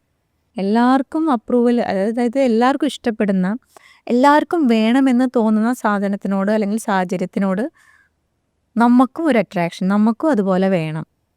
അതാണ് ബേസിക്കലി ഈ തിയറി കൊണ്ട് ഉദ്ദേശിക്കുന്നത്. അതിൽ കൂടുതലൊന്നുമില്ല. ലൈക്ക് എല്ലാവർക്കും കൊള്ളാം എന്ന് തോന്നുന്ന ഒരു സംഭവം ഉണ്ട് അല്ലെങ്കിൽ ഒരാളുണ്ടെന്നുണ്ടെങ്കിൽ നമുക്കും അത് വേണമല്ലോ, അത് കൊള്ളാലോ, എനിക്കും കിട്ടിയിരുന്നെങ്കിൽ എന്നുള്ള തോന്നലാണിത്. അപ്പം അത് റിലേഷൻഷിപ്പിലേക്ക് വരുന്ന സമയത്ത് മേ ബി ഒരു സോഷ്യലി ഹയർ പ്രൊഫൈലിൽ നിൽക്കുന്ന ഒരാൾ അല്ലെങ്കിൽ ഡിസൈറബിൾ ആയിട്ട് നമുക്ക് ഫീൽ ചെയ്യുന്ന ഒരാൾ, മേ ബി അപ്പിയറൻസ് ആയിരിക്കാം, ഫൈനാൻഷ്യൽ സിറ്റുവേഷൻ ആയിരിക്കാം, അല്ലെങ്കിൽ സോഷ്യൽ പൊസിഷനിങ് ആയിരിക്കാം, കൊള്ളാമെന്ന് തോന്നുകയാണെന്നുണ്ടെങ്കിൽ നമുക്കും അയാളെ പാർട്ട്ണറായിട്ട് കിട്ടിയിരുന്നെങ്കിൽ എന്നുള്ള തോന്നലുകൾ റിലേഷൻഷിപ്സിൽ വരാം. അതിന് സോഷ്യൽ മീഡിയയും പല കാര്യങ്ങളും വളരെയധികം ഇൻഫ്ലുവൻസ് ചെയ്യുന്നുണ്ട്. ഒന്നും വേണ്ട, ഒരു ഡ്രസ്സ് എടുക്കാൻ പോകുന്ന സമയത്ത് നമ്മളൊരു ട്രെൻഡ് നോക്കുന്നത് എന്തുകൊണ്ടാണോ? എന്തിനാ ട്രെൻഡിനെ ഫോളോ ചെയ്യുന്നത്? അതിനെ എല്ലാവരും അപ്രീഷിയേറ്റ് ചെയ്യുന്നുണ്ട്. അത് കിട്ടിയാൽ കൊള്ളാം, അത് കിട്ടിയാൽ ഞാനും നല്ലതായിരിക്കും, എനിക്കും ആ അപ്രിസിയേഷനും അപ്രൂവലും കിട്ടും. അതുകൊണ്ടാണ് നമ്മളും അതിൻ്റെ പിറകെ പോണത്. അപ്പോൾ സെയിം സാധനമാണ് റിലേഷൻഷിപ്പിലാണെങ്കിലും. ഇപ്പോൾ നമ്മളൊരു സർക്കിളിലേക്കൊക്കെ ഇന്നാവണം, അങ്ങനെയൊക്കെയുള്ള പല പല തോന്നലുകൾ ഉണ്ടാവും. സ്റ്റേറ്റസ് സിമ്പിൾസ് ആണ് മെയിൻലി അല്ലേ? അവരുടെ കൂടെ അവരുടെ ഫ്രണ്ടാണെന്ന് പറയാൻ പറ്റിയിരുന്നെങ്കിൽ, ഇങ്ങനെയൊക്കെയുള്ള പല പല പല എന്തൊക്കെയോ തോന്നലുകളിലാണ് ആളുകൾ ഇന്ന് ജീവിക്കുന്നത്. അപ്പോൾ നമ്മൾ എന്താന്നൊക്കെ നമ്മൾ മറന്നുപോയി തോന്നാറുണ്ട് എനിക്ക്. ചിന്തിക്കാറില്ലല്ലോ. ഏറ്റവും ഉള്ളിൽ നമ്മളെ ശരിക്കും സന്തോഷം തരുന്ന, നമുക്ക് ശരിക്കും സന്തോഷിക്കാൻ പറ്റുന്ന ഒരു കാര്യമൊക്കെ നമ്മൾ ചെയ്യുന്നില്ല. നമ്മളെപ്പോഴും ചെയ്യുന്നത് ഇത് ചെയ്താൽ ചിലപ്പോൾ സന്തോഷം കിട്ടരുത്, കാരണം അവർക്ക് സന്തോഷം കിട്ടുന്നുണ്ട് എന്നാ, അങ്ങനെ എനിക്ക് തോന്നിയിട്ടുണ്ട്. അങ്ങനെയല്ലേ നമ്മൾ ഇൻഫ്ലുവൻസർ ആവുന്നത്? എന്താ നമ്മൾ ഇൻഫ്ലുവൻസ് ചെയ്തുകൊണ്ടിരിക്കുന്നത്? യെസ്, നമ്മളല്ലേ നോക്കേണ്ടത് നമുക്ക് എന്ത് വേണം വേണ്ട എന്നുള്ളത്. അത് നമ്മൾ തിരിച്ചറിയാതെ അവരിൽ ഞാൻ ഇൻഫ്ലുവൻസ്ഡ് ആവുന്നു, അവർ ഇൻഫ്ലുവൻസറായിട്ട് ഇതൊക്കെ പറയുന്നത് കൊണ്ട് എന്ന് പറയാൻ പറ്റുമോ? ഇല്ല. സോ ഓൾവേസ് ആ റെസ്പോൺസിബിലിറ്റി നമുക്ക് തന്നെയാണ്. നമ്മൾ എന്ത് ചൂസ് ചെയ്യണം, ചൂസ് ചെയ്യേണ്ട, ട്രെൻഡിൻ്റെ പിറകെ പോകണോ വേണ്ടയോ? അല്ലാതെ ട്രെൻഡിനെ ഫോളോ ചെയ്ത് എത്ര ആൾക്കാരുണ്ട്, കംഫർട്ട് ചൂസ് ചെയ്യുന്ന എത്ര ആളുകളുണ്ട്, ഇല്ലേ? അതെ. അപ്പോൾ അതും പോസിബിളാണ്. ഇപ്പം അത് റിലേഷൻഷിപ്പിലേക്ക് വരുമ്പോൾ ഒരാൾക്ക് അങ്ങനെ പോകണമെന്നുണ്ട്, ഒരാൾക്ക് അങ്ങനെ പോകണ്ടെന്നുണ്ടായാലോ? ഈ പോകണമെന്ന് തോന്നുന്ന ആൾ പ്രഷർ ചെയ്യില്ലേ? അതെ. അയ്യോ നമുക്കതും വേണം, നമുക്കത് വേണം, ഇവിടെ പോകണം, അത് ചെയ്യണം, ആ വീഡിയോയിൽ കണ്ടോ, ആ ഡ്രസ്സ്, ആ ഫുഡ് സ്പോട്ട്, നൈറ്റ് ലൈഫ്, ഒന്നും ഞാൻ മോശമാണെന്നല്ല പറയണേ. ഈ different opinion, different personality traits, നീഡ്സിൽ വരുന്ന കോൺഫ്ലിക്റ്റുകൾ, ഇതിലൊക്കെ ഒരു മിഡിൽ ഗ്രൗണ്ടിലേക്ക് എത്താൻ പറ്റാന്നുണ്ടെങ്കിലും കുഴപ്പമൊന്നുമില്ല, ബ്യൂട്ടിഫുൾ ആയിട്ട് പോകാൻ പറ്റും. പക്ഷേ നേരത്തെ പറഞ്ഞ പോലെ ഒരാൾ ട്രെൻഡിനെയോ ഒരാൾ കംഫർട്ടിനെയോ ഓപ്റ്റ് ചെയ്യുകയാണെന്നുണ്ടെങ്കിൽ കോൺസ്റ്റൻ്റ് അവിടെ ഒരു ബുദ്ധിമുട്ടൊക്കെ വരികയാണെന്നുണ്ടെങ്കിൽ അവിടെയാണ് ഞാൻ നേരത്തെ പറഞ്ഞ കാര്യം വളരെ റെലവൻ്റ് ആണ് കേട്ടോ. അയാൾക്ക് അയാളുടെ സ്പേസ് കൊടുക്കാൻ പറ്റുകയാണെങ്കിൽ അവിടെ ഒരു പ്രശ്നം ഉണ്ടാവില്ല. അയാൾക്ക് അയാളുടെ ഫ്രണ്ട്സ് കാര്യങ്ങളായിട്ട് അങ്ങനെയൊക്കെ എൻജോയ് ചെയ്യുന്നതിൽ മറ്റേ ആൾക്ക് കുഴപ്പമില്ല. എൻ്റെ കംഫർട്ടിൽ ഞാൻ വേറെ കാര്യങ്ങൾ ചെയ്യുകയാണെങ്കിൽ രണ്ടുപേരും ഹാപ്പി ആയിട്ടുള്ള കപ്പിൾസായിട്ട് തന്നെ പോകാൻ പറ്റും. അല്ലാതെ കപ്പിളായി അല്ലെങ്കിൽ പാർട്ട്നേഴ്സായെന്ന് വിചാരിച്ചിട്ട് എല്ലാ കാര്യവും എപ്പോഴും ഒരുമിച്ച് ചെയ്യണം, അങ്ങനത്തെ നിർബന്ധങ്ങളൊന്നും കീപ്പ് ചെയ്യാതിരുന്നാൽ മതിയാവും. നമ്മൾ ഇപ്പോൾ ഒരു പാർട്ട്ണർ വേണ്ട ഒരു കാലഘട്ടം, അതായത് പാർട്ട്ണറിനെ ചൂസ് ചെയ്യാൻ തുടങ്ങുന്ന ഒരു കാലഘട്ടത്തിൽ പലപ്പോഴും ഇപ്പം നമ്മളെ ഫോണും മാത്രമാണ് ഉള്ളൊരു വേൾഡിലാണ് നമ്മളുള്ളത്. അപ്പോൾ ഇതിനകത്ത് നമുക്ക് ഇപ്പം അറിയാം, there are a lot of possibilities. ഇപ്പം സാധാരണ ഇൻസ്റ്റഗ്രാമോ അല്ലെങ്കിൽ ഫേസ്ബുക്ക് ഇപ്പോൾ അത്ര ഇല്ലയെന്ന് തോന്നുന്നു. ഇൻസ്റ്റഗ്രാമിനൊക്കെ അപ്പുറത്തേക്ക് ഒരുപാട് ഡേറ്റിംഗ് ആപ്സും ഒരുപാട്. ഇതൊരു പ്ലഷർ മാർക്കറ്റായിട്ട് എനിക്ക് തോന്നിയിട്ടുണ്ട്. റാദർ ദാൻ ഒരു പാർട്ട്ണറിനെ ചൂസ് ചെയ്യാനുള്ള കറക്റ്റ് ആണോ എന്ന് നോക്കാനുള്ളതിനെക്കാട്ടിലും മിയർലി ഒരു പ്ലഷർ മാർക്കറ്റായിട്ടും ഒരു സോഫ്റ്റ് പോൺ ഏരിയ ആയിട്ടൊക്കെ ഇവൻ ഇൻസ്റ്റഗ്രാമിനെയും അതുപോലെ തന്നെ എസ്പെഷ്യലി ഡേറ്റിംഗ് ആപ്പിനെയും എനിക്ക് ഫീൽ ചെയ്തിട്ടുണ്ട്. അപ്പോൾ ഈ ഒരു യങ്ങർ ജനറേഷനെ ഹാൻഡിൽ ചെയ്യുന്ന ഒരു ആൾ എന്നുള്ള നിലക്ക് എന്താണ് ആർദ്രയുടെ ഒപ്പീനിയൻ ഇതിനെക്കുറിച്ചിട്ട്? I know it's a very long area, but vast ആയിട്ടുള്ളൊരു ഏരിയ ആണ്, ബട്ട് സ്റ്റിൽ എന്താ പറയുക, എല്ലാറ്റിനും നല്ല സൈഡ്സും നെഗറ്റീവ് സൈഡ്സും ഉണ്ടാവും.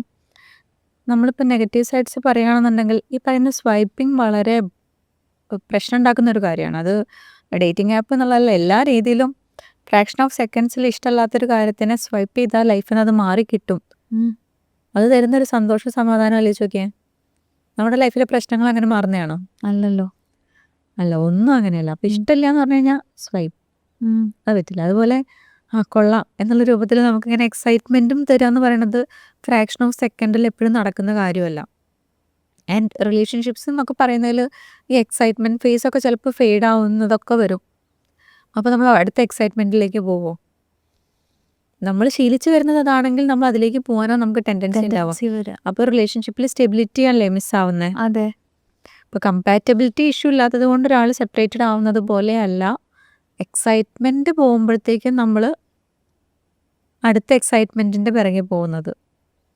ആ ഒരു ടെൻഡൻസി വളരെ കൂടുതലായിട്ട് കാണുന്നുണ്ട്.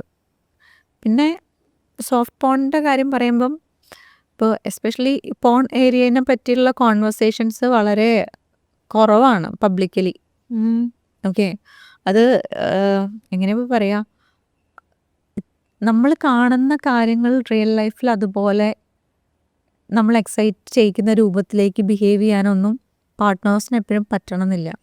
പക്ഷേ നമ്മൾ കണ്ട് കണ്ട് കണ്ട് അതിനകത്താണ് ഇൻഫ്ലുവൻസ്ഡ് ആയി അതാണ് നമുക്ക് എക്സൈറ്റ്മെൻറ്റ് തരുന്നുള്ളൂ എന്നുണ്ടെങ്കിൽ പല ആളുകൾക്കും റിയൽ ലൈഫിലുള്ള ഫിസിക്കൽ ഇൻറ്റിമസി അത്രത്തോളം എക്സൈറ്റിംഗ് ആയിട്ട് ഫീൽ ചെയ്യുന്നില്ല എന്നുള്ള കംപ്ലൈൻറ്റുമായിട്ട് വരുന്ന ആളുകൾ ഉണ്ടാവാറുണ്ട്. കാരണം അത് എന്താ പറയുക, നമ്മൾ ഫിലിം ഷൂട്ട് ചെയ്യുന്നത് പോലെ പ്ലാൻഡ് ആയിട്ട് ഓർഗനൈസ്ഡ് ആയിട്ട് എവിടെ എക്സൈറ്റ്മെൻറ്റും കാര്യങ്ങളും ആളുകളിലേക്ക് കമ്മ്യൂണിക്കേറ്റ് ചെയ്യണം എന്നുള്ളത് ഓർഗനൈസ് ചെയ്ത് ചെയ്യുന്ന കാര്യം റിയൽ ലൈഫിൽ അങ്ങനെയല്ലല്ലോ.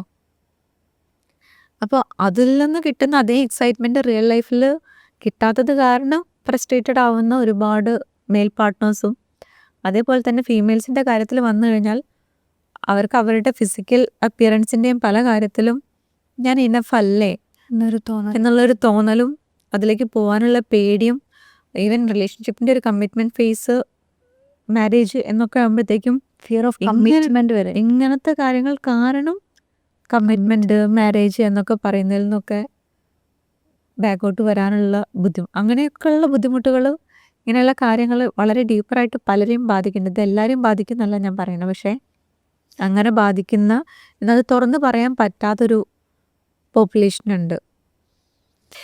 ഈ ഇതിൻ്റെ കൂടെ തന്നെ സോഷ്യൽ മീഡിയ എന്ന് പറഞ്ഞാൽ ഇപ്പോൾ കൈൻഡ് ഓഫ് ഒരു ഷോ ഓഫ് കൂടിയാണ്. നമ്മൾ ഈവൻ നമ്മുടെ ഒരു വൾണറബിൾ സൈഡ് കാണിക്കുന്നത് പോലും ഒരു റീച്ചിന് വേണ്ടിയിട്ടാണ്. നമ്മൾ ഇപ്പോൾ I'm a person who's healing എന്ന് വെക്കും. അപ്പോൾ ഞാനത് ഹീൽ ചെയ്യുന്ന ആൾക്കാർക്ക് ഹെൽപ്ഫുൾ ആവട്ടെ എന്ന് വിചാരിച്ച് ചെയ്യുന്നവരുണ്ടാവാം. അതായത് crying is A part of it എന്നൊക്കെ പറഞ്ഞിട്ട്. അല്ലാതെ ഇതൊരു റീച്ചിന് വേണ്ടി യൂസ് ചെയ്യുന്നവരും ഉണ്ട്. മേ ബി അവരായിരിക്കാം കൂടുതൽ. അപ്പോൾ ഇതൊരു ഷോ ഓഫാണ് എന്നുള്ളത് നമ്മൾ പിക്ചർ പെർഫെക്റ്റ് ആയിട്ടുള്ള ഒരുപാട് ഫാമിലീസിനെ സോഷ്യൽ മീഡിയയിൽ കാണും. ഇതൊക്കെ ശരിക്കും എങ്ങനെയാണ് റിലേഷൻഷിപ്പിനെ ബാധിക്കുന്നത്? ഇപ്പം ഈ പറഞ്ഞ ക്വസ്റ്റ്യനിൽ ഇതിൽ പറഞ്ഞ ഇങ്ങനെയാണ് ആലോചിച്ച് നോക്കിയേ. ശരിക്കും ജെന്യുവൻലി ചെയ്യുന്ന ആളുകളും ഉണ്ട്. അത് സെൽഫ് മാർക്കറ്റിങ്ങിന് വേണ്ടിയിട്ട് കാണിക്കാനായിട്ട് ചെയ്യുന്ന ഷോ ഓഫ് ചെയ്യുന്ന ആൾക്കാരും ഉണ്ട്. ഞാനൊരു വെരി പേഴ്സണൽ ആയിട്ടുള്ള കാര്യം പറയാം. വൺസ് ഞാൻ ഹെൽത്ത് വൈസ് ഓക്കെ അല്ലാതിരുന്നിരുന്ന ഒരു പോയിന്റിൽ ഇതുപോലെ ഒരു മൂഡ് സ്വിങ്സും കാര്യങ്ങളും മെഡിക്കേഷൻസ് എടുക്കേണ്ട ആവശ്യങ്ങളും മൾട്ടിപ്പിൾ വൈറ്റമിൻ ഡെഫിഷ്യൻസീസും ഒക്കെ ആയിട്ട് ഞാൻ ഭയങ്കരമായിട്ട് സ്ട്രഗിൾ ചെയ്തിരുന്ന ഒരു സമയം ഉണ്ടായിരുന്നു ആഫ്റ്റർ കോവിഡ്. ആ സമയത്ത് ഇതുപോലെ ക്രൈങ് സ്പെൽസ് ഒക്കെ വളരെ നോർമലാണ്. എനിക്ക് തന്നെ അറിയാതെ എൻ്റെ ഡെഫിഷ്യൻസീസിൻ്റെ ഭാഗമായിട്ടാണ്, അല്ലാതെ എനിക്ക് വേറെ പ്രശ്നമൊന്നുമില്ല എന്നുള്ളത്. But I can't stop try. ഞാനും വിചാരിച്ചു ഇത് റെക്കോർഡ് ചെയ്ത് ഞാൻ ഈ പ്രൊഫഷനിൽ നിൽക്കുന്ന ആളാണ്, എനിക്കും Let people understand that എനിക്കും ഇത് വരാം, എന്നാലും നമ്മളിന്ന് ഓവർകം ചെയ്യാൻ നമ്മളെ കൊണ്ട് ചിലപ്പോൾ ട്രീറ്റ്മെൻ്റ് ആയിരിക്കാം, ഡോക്ടറെ കാണുന്നതായിരിക്കാം, മെഡിസിൻ ആയിരിക്കാം, തെറപ്പി ആവാം, സെൽഫ് ഹീലിംഗ് ആയിരിക്കാം, മെഡിറ്റേഷൻ ആവാം.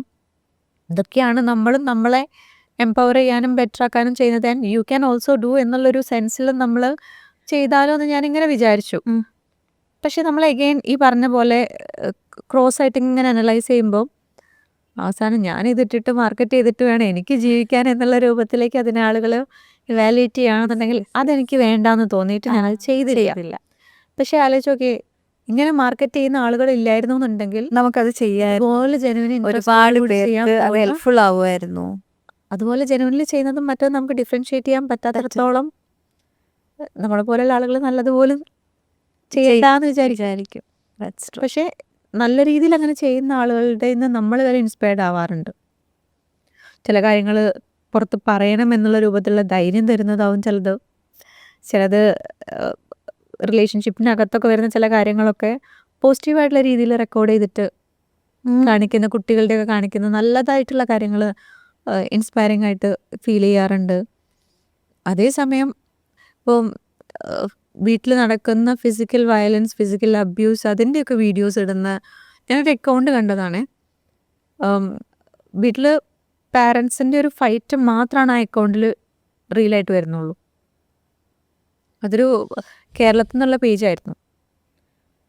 ആകെ 6-7 വീഡിയോസേ ഉള്ളൂ. എല്ലാ വീഡിയോസും ഇതാണ്. അപ്പോൾ ആദ്യം ഇട്ടിട്ടുള്ള വീഡിയോ വൈറലായപ്പോൾ സെയിം പാറ്റേണിൽ ആൽക്കഹോളിക് ആയിട്ടുള്ള പാരൻറ്റ് വന്ന് വീട്ടിൽ അബ്യൂസീവായിട്ട് ബിഹേവ് ചെയ്യുന്നത് ഇങ്ങനെ എല്ലാ ദിവസവും റെക്കോർഡ് ചെയ്ത് ഇട്ടുകൊണ്ടിരിക്കുകയാണ് അവർ ചെയ്യുന്നത്.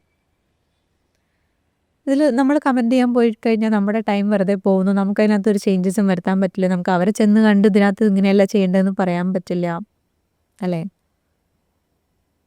നമ്മളടക്കം ഹെൽപ്ലെസ് ആണ്. പക്ഷേ ഇത് കാണുന്ന ഇപ്പോൾ 1 മില്യൺ ആളുകൾ കണ്ടിട്ടുണ്ടെങ്കിൽ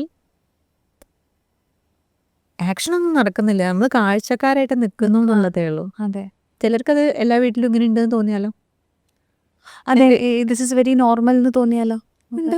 ഫിസിക്കൽ വയലൻസും അബ്യൂസും ഒക്കെ നോർമലൈസ് ചെയ്യപ്പെട്ടിട്ട് അടി വാങ്ങിയിട്ട് വല്ലപ്പോഴേ തല്ലാറുള്ളൂ എന്ന് പറഞ്ഞു വരുന്ന ക്ലയൻസിനെ കാണുന്ന ആൾക്കാരാണ് നമ്മൾ. അപ്പോൾ നമുക്കിതിനോടുള്ള എന്താ പറയുക അഭിപ്രായങ്ങൾ ഇതൊന്നും പോസ്റ്റ് ചെയ്യുന്നത് റൈറ്റ് ആണെന്നുള്ളാവില്ലേ ഇങ്ങനത്തെ ഏരിയാസ് വരുമ്പോൾ. ഇതിൻ്റെ കൂടെ തന്നെ ഞാൻ ഒരു കാര്യം ചോദിക്കട്ടെ. It has nothing to do with relationship as such, പക്ഷേ ഒരു സൈക്കോളജിസ്റ്റ് ആണ് എന്നുള്ളത് കൊണ്ട് ഞാൻ ചോദിക്കുന്നതാണ്. അതായത് നമ്മൾ എംപവറിങ് ആയിട്ട് എപ്പോഴും കണ്ട് ശീലിച്ചിട്ടുള്ളത് നമ്മളെ കമ്മോഡിഫിക്കേഷൻ ചെയ്യാത്ത നമ്മളെ എന്താ പറയുക ഒരു ഉപഭോഗ വസ്തു എന്നുള്ള രീതിയിൽ നമ്മളും ബാക്കിയുള്ളവരും കാണാത്ത ഒരു ലോകത്ത് ജീവിക്കാനാണ് നമുക്കിഷ്ടം, സ്ത്രീകൾക്ക് ഞാൻ പറയുമ്പോൾ. അതായത് പക്ഷേ അങ്ങനെയുള്ള വീഡിയോസും അങ്ങനെയുള്ള കാര്യങ്ങൾ, അതായത് എനിക്കിഷ്ടമുള്ളൊരു വേഷമാണ് എന്ന് പറഞ്ഞിട്ട് ഞാനൊരു എന്താ പറയുക എന്നെ കമ്മോഡിഫൈ ചെയ്യുന്ന പോലെ, എന്നെ സെൽഫ് ഒബ്ജക്റ്റിഫൈ ചെയ്യുന്ന പോലെയുള്ള വേഷം അല്ലെങ്കിൽ അങ്ങനത്തെ ജസ്റ്റേഴ്സിലൊക്കെയുള്ള വീഡിയോസൊക്കെ ഇപ്പം വളരെ സ്വാഭാവികമായിട്ട് ആൾക്കാർ ചെയ്യുന്നുണ്ട്. ഞാൻ ചോദിക്കണേ, അത് കാണുമ്പോൾ ആസ് എ സൈക്കോളജിസ്റ്റ് എംപവേർഡ് ആയിട്ടാണോ തോന്നുന്നത് അതോ എംബാരസ്ഡ് ആയിട്ടാണോ തോന്നുന്നത് എന്നുള്ളതാണ് എൻ്റെ ആദ്യ ചോദ്യം. രണ്ടാമത്തത്, where is it coming from എന്നാണ്. Is it coming from the insecurities you are talking about, or is their intention is very clean എന്ന് എനിക്ക് പലപ്പോഴും സംശയം തോന്നിയിട്ടുണ്ട്. അത് നമ്മൾ സ്ത്രീ ശരീരങ്ങളെ ഒബ്ജക്റ്റിഫൈ ചെയ്യുന്നത് കൊണ്ടാണോ അതോ അവരുടെ ഇൻറ്റൻഷൻ തന്നെ അവർ ഒബ്ജക്റ്റിഫൈ ചെയ്യാനാണോ? ഓക്കെ, ഫസ്റ്റ് ഓഫ് ഓൾ എനിക്കിതിനകത്ത് പ്രത്യേകിച്ച് ഒന്നും തോന്നുന്നില്ല എന്നുള്ളതാണ്. അതായത് എനിക്ക് എംബാരസ്ഡ് ആയിട്ടും തോന്നുന്നില്ല, അതൊരു എംപവേർഡ് ആയിട്ടുള്ളൊരു ആക്ടിവിറ്റി ആയിട്ടും എനിക്ക് തോന്നുന്നില്ല. Okay, and person to person and the context അനുസരിച്ച് ഇതെല്ലാം ഡിഫറൻസസ് ഉണ്ട്. ഓക്കെ, ഒരാൾ മൂവിയുടെ ഭാഗമായിട്ട് ഒരു പ്രൊജക്റ്റിൽ ഒരു ക്യാരക്ടറിൻ്റെ ഭാഗമായിട്ടൊരു സാധനം ചെയ്യുന്നതും, ഇപ്പോൾ ഞാൻ ഓപ്പണായിട്ട് തന്നെ പറയുകയാണ്, ഇപ്പോൾ സബ്സ്ക്രിപ്ഷൻ ബേസിസിൽ നമ്മൾ ഇൻസ്റ്റയിൽ അവിടെയും ഇവിടെയും കാണുന്ന പല രീതിയിലുള്ള കാര്യങ്ങളും ഒക്കെ വെച്ച് നോക്കുമ്പോൾ ഇതൊന്നും ഒരേ ബോക്സിൽ ഇടാൻ പറ്റുന്ന കാര്യങ്ങളല്ല. ഓക്കെ, ഇപ്പോൾ വർക്കിൻ്റെ ഭാഗമായിട്ട് ഒരാൾ ചെയ്യുന്നത് പോലെ തന്നെ ഇതിനെയും കണ്ടൂടെ എന്ന് ചോദിക്കുകയാണെന്നുണ്ടെങ്കിൽ കാണാൻ പറ്റുന്നില്ല. അങ്ങനെ കാണുന്നവരുണ്ടാവും, പക്ഷേ അങ്ങനെ കാണാൻ പറ്റുന്നില്ല. മേ ബി ഇപ്പോൾ അതൊരു ഫൈനാൻഷ്യൽ മണി മേക്കിംഗ് ഓപ്ഷനായിട്ട് ഫീൽ ചെയ്യുന്നത് കൊണ്ട് മാത്രം ചെയ്യുന്ന ആളുകൾ ഉണ്ടാവാം. And when they do that, അവർക്കതൊരു എംപവർമെൻറ്റിൻ്റെ ഭാഗമാണെന്നുള്ളതേ പ്രൊജക്റ്റ് ചെയ്യാൻ പറ്റുള്ളൂ യെസ്. അല്ലേ? അപ്പം ചിലപ്പം ആളുകൾ ചിലരും മെൻ്റലി സ്ട്രോങ് ആയിട്ട് അതിൻ്റെ ഭാഗമായിട്ട് വരുന്ന കമൻസിനെയോ കാര്യങ്ങളെയോ ഒക്കെ ഹാൻഡിൽ ചെയ്യാൻ കേപ്പബിൾ ആയിട്ടുള്ള ആളുകൾ ഉണ്ടാവാം. അത് ഓക്കെ.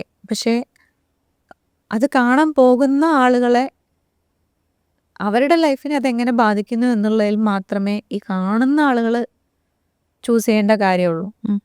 ഓക്കെ. ഇത്രയും ആളുകൾ അത് സബ്സ്ക്രൈബ് ചെയ്യുന്നുണ്ട്, അത് കാണാൻ ഇൻട്രസ്റ്റ് ഉണ്ടെന്നുണ്ടെങ്കിൽ അപ്പോൾ നമ്മളുടെ ഈ ഒരു സൊസൈറ്റിയിൽ ലാക്ക് ചെയ്യുന്ന കാര്യം എന്താണെന്നുള്ളതാണ് നമ്മൾ നോക്കുന്നത്. ഇപ്പോൾ ഏറ്റവും കൂടുതൽ വർക്ക് ചെയ്തിട്ടുള്ളത് മലയാളികളുടെ കൂടെ തന്നെയാണെന്ന് ഞാൻ അസ്യൂം ചെയ്യുന്നു, അല്ലേ?